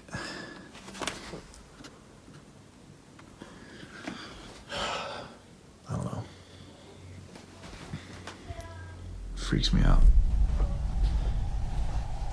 I'm not showing you guys this again, so take one last look. Yeah. Fuck that thing. Toward the end of the recording, some viewers also claimed they could hear what sounded like a faint young girl's voice buried beneath the audio. Whether it's genuine audio pareidolia or simply background noise is impossible to say, but combined with the tapping, it only added to the unease. Some viewers also pointed to the collection of dolls visible throughout the house. In parts of West Africa and the Caribbean, handcrafted dolls have historically been associated, rightly or wrongly, with folk magic and spiritual practices. While most are simply decorative or cultural artifacts, their appearance often fuels speculation whenever they're seen alongside alleged paranormal activity. But according to the family, the dollhouse wasn't the only thing making them uneasy. Watch. Grandson, this is my daughter, Lady Mary Talker. Oh, everyone's going. You, as the rest of us, are on the Riviera. But I hope you enjoy yourself. Oh, really? I've been thinking about it. I went over to America 10 years ago to try my luck, and I've been there ever since. There in London. They call us the Hollywood Rise. But it never stops playing. Do you know that? Last time I was there. Heavy footsteps echo from somewhere inside the house, the kind of impact that sounds as though someone has just put their full weight onto a wooden floor. But there's no visible cause. Nothing falls, nothing moves, nothing in the wide-angle security footage gives her or anyone watching any kind of answer. So what exactly hit that hard? From inside a house, with no one else apparently there? You decide.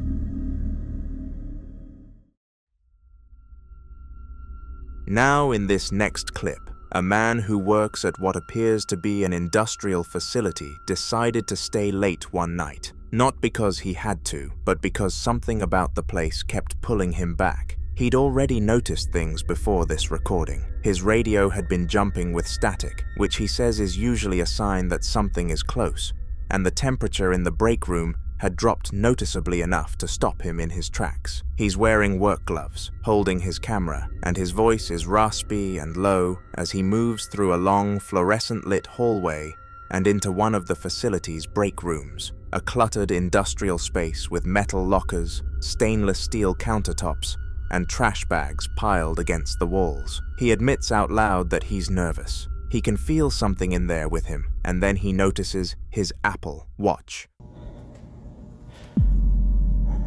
Oh, shit. Just saw my Apple move. Just saw him move. Oh.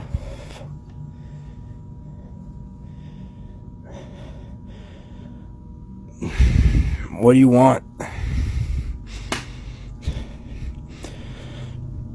Who are you? Ooh.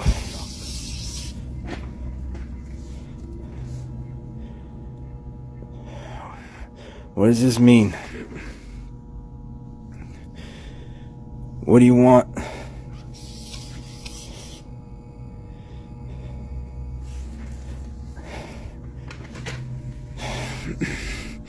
Why are you playing games?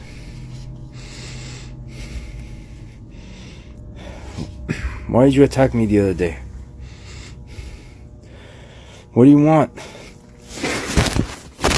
First the apple, then the cup begins moving by itself, while he continues trying to communicate with whatever he believes is around him. To paranormal investigators, this sequence is particularly intriguing because the movement appears to follow direct interaction. In many alleged haunting cases, investigators believe that attempting communication can sometimes trigger a response, especially if the reported activity is associated with an intelligent haunting rather than a residual one. Objects moving shortly after questions are asked are often interpreted as attempts at non-verbal communication, with some researchers suggesting that small, lightweight items are easier for an alleged entity to manipulate than larger objects. Another detail, often mentioned in paranormal circles, is the combination of experiences leading up to the movements. Sudden cold spots, unexplained radio interference, and an overwhelming feeling of being watched are among the most commonly reported claims preceding alleged physical manifestations, although none have been scientifically shown to indicate paranormal activity. But viewers who believe something unusual happened focus on one thing. The apple moves, he starts talking, then the cup moves too. Whether that was a coincidence or something responding to the conversation is exactly what keeps this clip open to debate.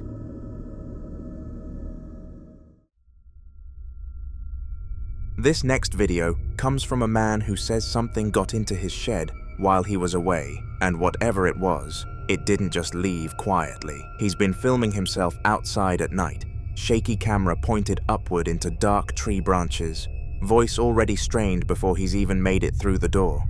According to him, he'd noticed something off when he first pulled up, and by the time he walked inside, what he found had him spiraling. Watch.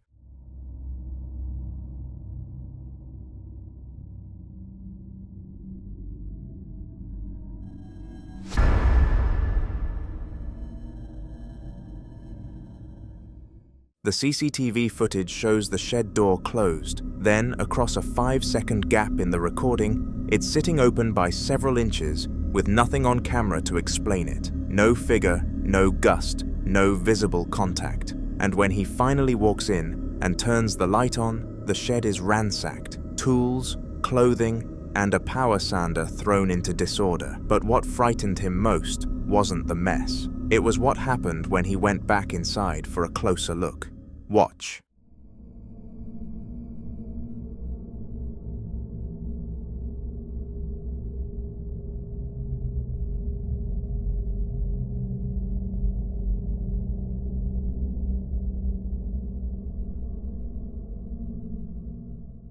If you look closely, you'll notice what appears to be a pale face peering from inside the shed. Some viewers dismissed it as pareidolia, the brain's tendency to see faces in random shapes, especially in dark, cluttered environments. Others weren't convinced. Across paranormal folklore, one of the most commonly reported experiences is the peeking apparition, an alleged entity that reveals only part of its face from behind a doorway, corner, or object before disappearing again. Paranormal researchers often describe these brief appearances as observational behavior, claiming the figure seems more interested in watching than interacting directly. Whether that's what this camera captured, or whether the face is nothing more than shadow and coincidence. One unsettling question remains: if something really was hiding inside that shed, what was it waiting for him to do next?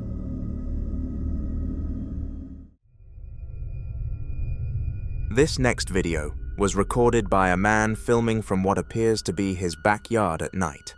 A dark, scrub-covered hillside stretching out in front of him. And from the very beginning, something on that hillside has already caught his attention. He's been insisting that whatever this is, it's been following him, not just to one location, but everywhere he goes. And standing there in the dark, camera in hand, you can hear in his voice that he's well past the point of brushing it off. Watch. I can't make this shit up. I can't make this shit up, bro. What the I can't make this shit up, bro.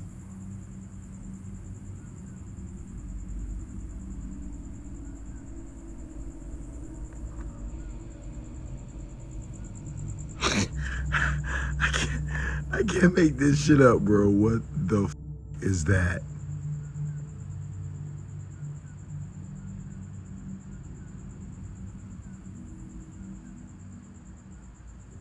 Jesus Christ, no. Jesus Christ, no. What? I can't make this shit up, bro.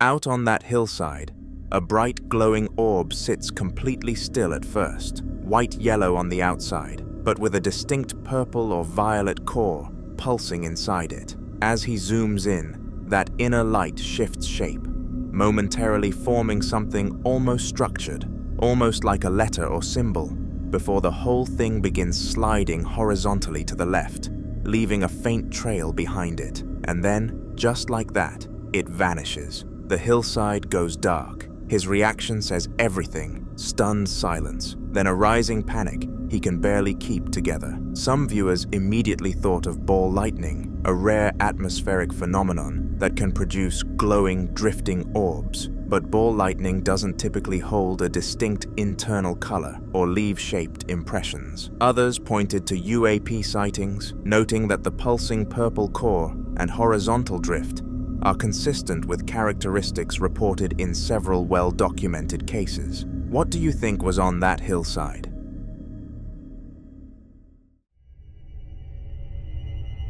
This next video was recorded at around 11:30 at night by a woman who had just gotten home and noticed something immediately off. Her bathroom light was on inside the house, even though she was almost certain she'd left it off. She went in, switched it off herself, watched some TV, and thought nothing more of it. Then she stepped outside to check the mail. That's when she stopped. Something made her turn back toward the house and pull out her phone. Watch. Need to show you what's actually happening right now. Like, this is so creepy. I have no idea. Oh, it stopped. It's been... Like, nobody is in my house, and that should not be happening. And no one believes me when I tell them this kind of stuff.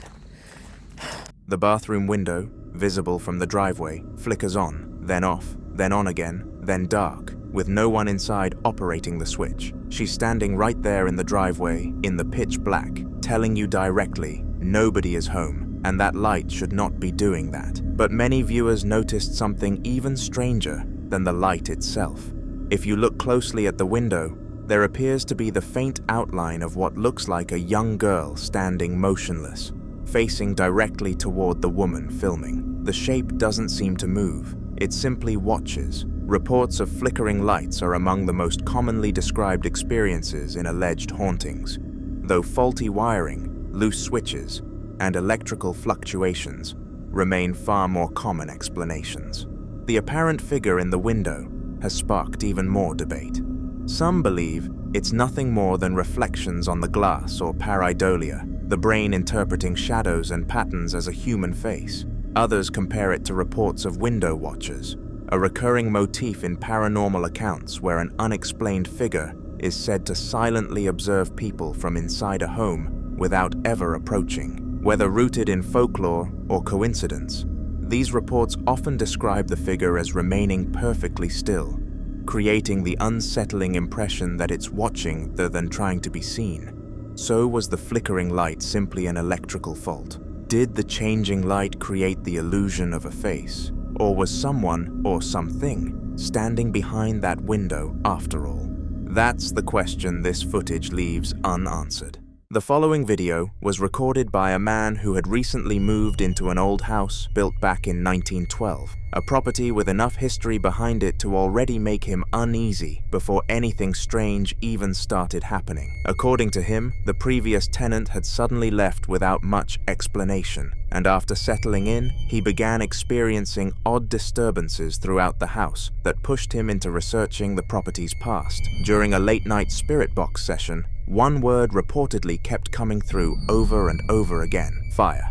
After digging deeper, he discovered that the basement of the house had been the site of an accidental fire sometime around 1965, a detail that suddenly made the atmosphere in the home feel a lot heavier. Then one night, while standing in a lit room looking down a dark hallway, he caught this on camera. Watch.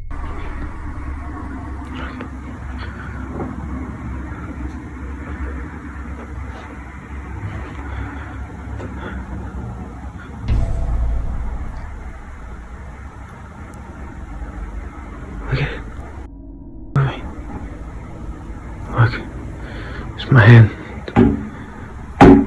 At the far end of the hallway, a guitar begins to sway on its own, slowly at first, before the movement starts growing stronger.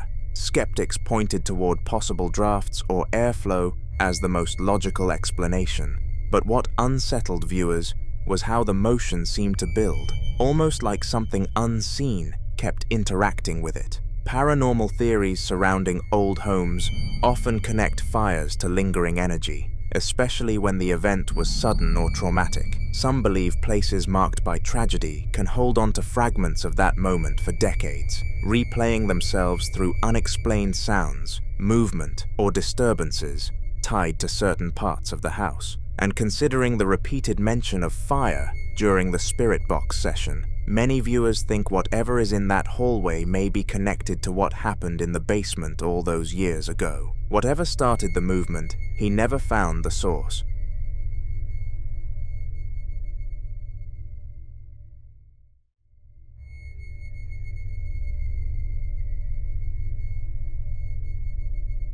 In this next clip, someone is walking through a property called the Green Manor, an old house with narrow winding staircases, dark reddish walls, a library with built-in shelves, and an upstairs room lined with antique dolls.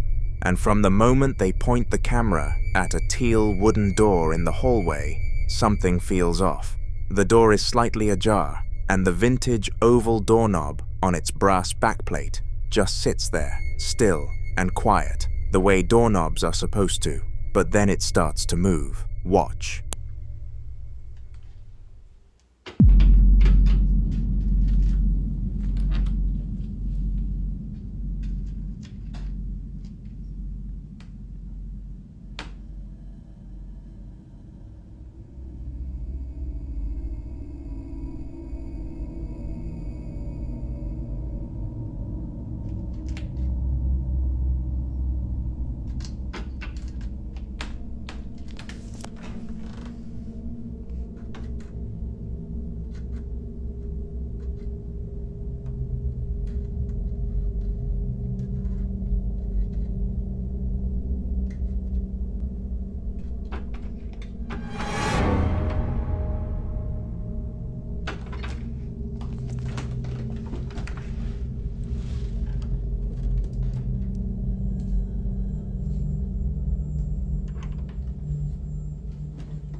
The knob jiggles, turns clockwise, and a sharp metallic click rings out as the latch fully disengages and the door swings open on its own. Nobody's on the other side. The person filming then pushes through, climbs the creaking staircase, and when they reach the top, they pan into a side room where a full church pew is lined end to end with at least a dozen porcelain dolls just sitting there, staring. Some people who've seen this footage think the doorknob moment is consistent with what's sometimes called a residual haunting, the idea that a location can essentially record repeated actions, like opening a door, and replay them without any conscious intent behind them. Others think something at the Green Manor is far more aware than that, pointing to the way the latch fully releases, a deliberate mechanical sequence, not just a rattle. Whether it's residual energy or something with intention, you be the judge.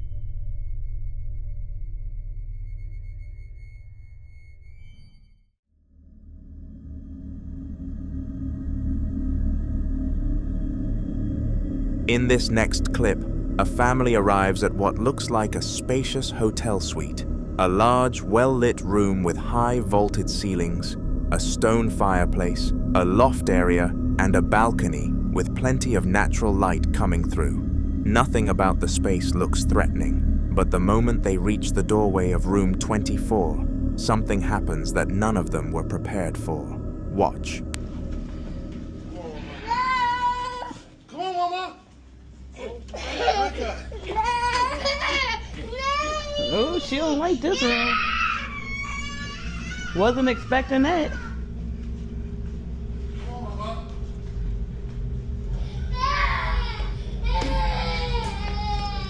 Dang, Big Mama. Is there something in here? We rebuke it, Kai Kai. We rebuke it. She said, Yeah. Yeah. It's shit on the toilet. That's where you and Dad sleeping? Mm-hmm. I'll get that good.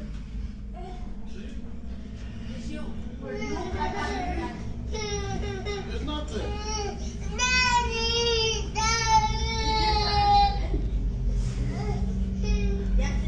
What? Close it. I'll pull out bed. This is so nice. You welcome. I hope y'all like it. I hope y'all got some energy because we're gonna be up all night. She immediately starts screaming, no, crying loudly, and pulling away from the room, and she doesn't stop for the entire clip.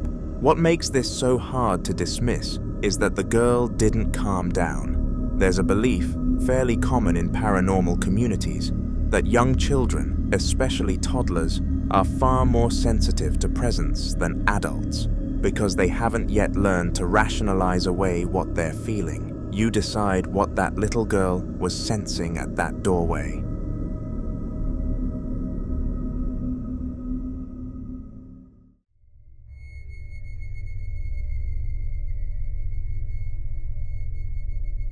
Now in this next clip, a man is out in his shed during the day working on tools when he notices something that stops him cold. A sound coming from a dark attic space above a storage closet he says he's never once been up into. He grabs his phone and starts filming himself, panning the camera around the cluttered shed before pulling open a narrow closet door to show what's inside. Listen closely. Me or not, I don't care, but listen to this. I'm out in the shed working on tools. Listen. Dude, I swear to God, there's something up in this attic, man. I'm not getting up in here and shit. Do you hear that? Dude, oh my God, bro. Oh my God, man. There's something in this neighborhood, dude. Oh my God. Dude, I don't know what to do in a situation like this. Do you hear this shit, man? This thing was built before I bought this house, man. I've never gone up here one time. What the fuck was that, man? There's stuff left from the previous owner. Oh.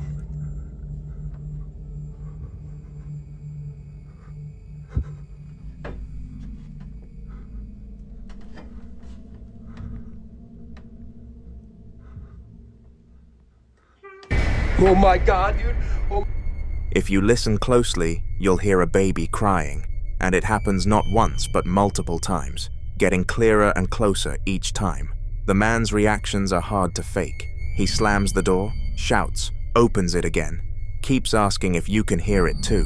Then, when he finally works up the nerve to climb the ladder and hold the camera up into that dark space, the last sound he catches, right before the camera drops, is a clean, unmistakable cry of a baby coming from somewhere deep in that darkness.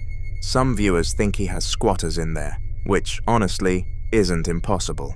Whatever was up there, he didn't stick around long enough to find out. So what do you think was making that sound?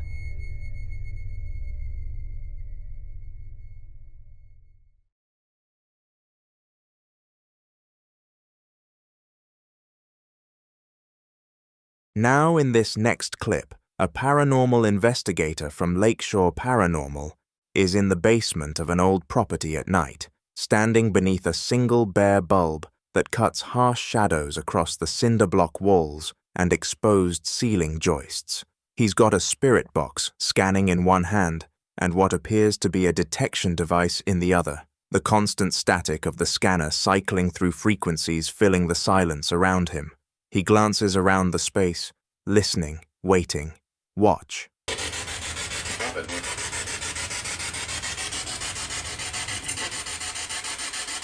gonna leave until you give me a sign.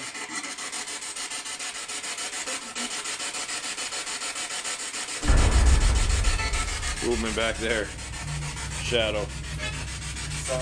Shadow like came out from the where the heater is and went back the other way. I got it on video. You can see it. It was short. It was just like a shadow that came out from there. Are you down here?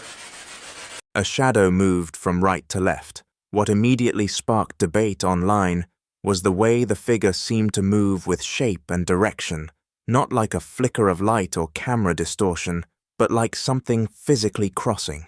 Some viewers argued it could simply be a reflection caused by someone walking past a nearby window, but according to the investigators, they were completely alone on the property that night, with no one else inside or outside the building during the investigation. So if no one else was on that property that night, then what exactly walked behind him?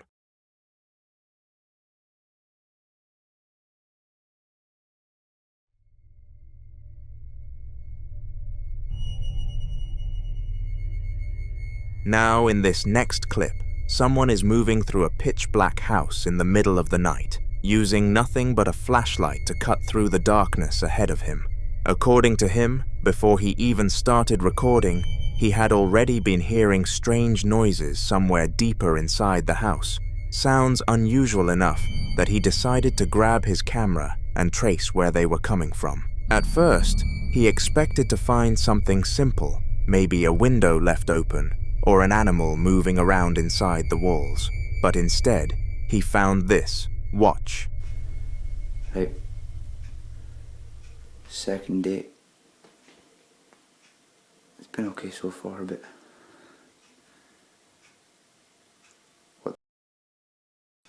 This is what I mean. Crazy shit. Is it like... Hello?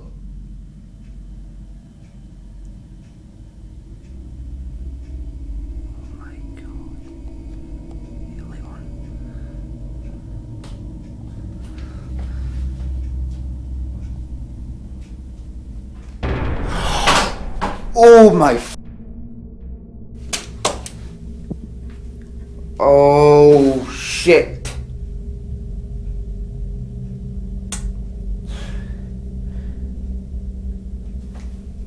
My phone's upstairs. Oh my I'm leaving lights on. Look at this. I swear to right. Oh shit. Right. I need to go.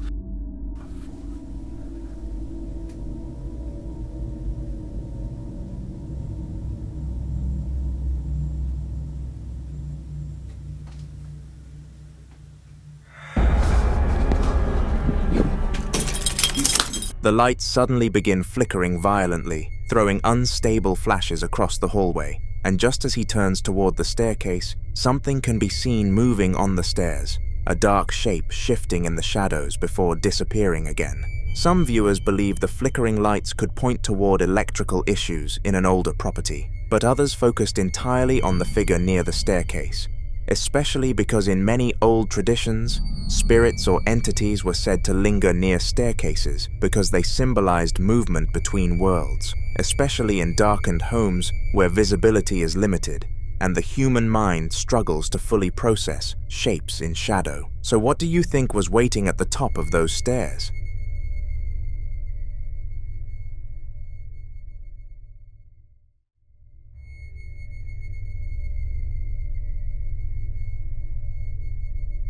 The following video was recorded inside a home that's over 100 years old, using an old camera set up by a young man who was home alone and had noticed something he couldn't explain. Every time he left the room to vacuum, he'd come back and find the same bifold closet door standing wide open. No one else in the house, no obvious draft, nothing to account for it. So instead of just closing it again and moving on, he propped the camera on the floor, pointed it at the door, and went back to his vacuuming. The clip is silent, and that silence is part of what makes it so unsettling. Watch.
The right panel of that bifold door begins to move, slowly, steadily, swinging open at a pace that feels almost deliberate, folding back until the closet is fully exposed.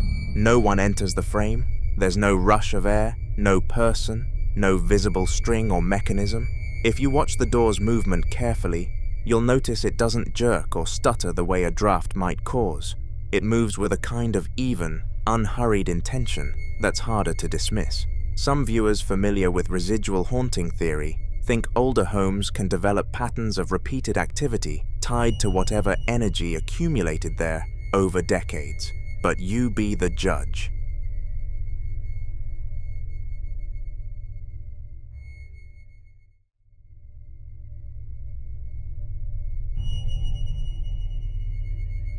Now in this next clip, a man had been sitting alone at his kitchen table, reading from the Bible, not casually, but deliberately, the way someone does when they're trying to hold something back. He had a rosary laid out in front of him, a crucifix, and a small bottle of holy water. He says he picks up regularly from his local Catholic church. He mentions to the camera that he isn't feeling well, and before he starts reading, he anoints his forehead with the holy water and makes the sign of the cross. There's a weight to how he's going through these steps. Like a ritual, he's performed enough times that it's become routine rather than ceremonial. He settles in and begins reading aloud from Psalms 37, verses 3 through 11, scripture about trust, about dwelling safely, about what faith is supposed to protect you from. But midway through the reading, something happened. Watch. Inherit the earth. For yet a little while, and the wicked should be no more. Indeed, you will. Gosh! Holy. Bro.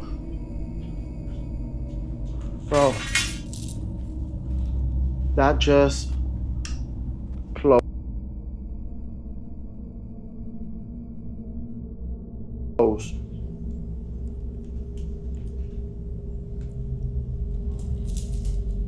In the name of the Father, Son, and the Holy Spirit, any demon in my office, evacuate now. Look, that's my magic hat. In the name of the Father, Son, and the Holy Spirit, and my attic is closed. See? Huh. And it literally dropped my hat. That is crazy.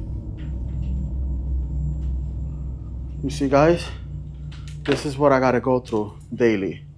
Like literally, daily I gotta go through this crap. I'm so fed up with it. The door in the background slams shut with a sharp, violent bang.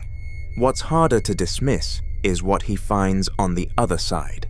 A baseball cap lying face down on the floor just inside the doorway, which he claims was not there before. He picks it up, shows the camera the front, and says the entity dropped it. He calls his attic door out specifically, showing it secured with multiple slide locks, as if that detail is meant to explain something he doesn't want to say out loud. He ends the clip looking straight into the camera, exhausted, and says this is what he goes through daily. For those familiar with spiritual warfare theology, a violent physical reaction during scripture reading is considered significant. It's interpreted not as random haunting activity, but as direct interference, a presence responding to being named. So what was in that room with him?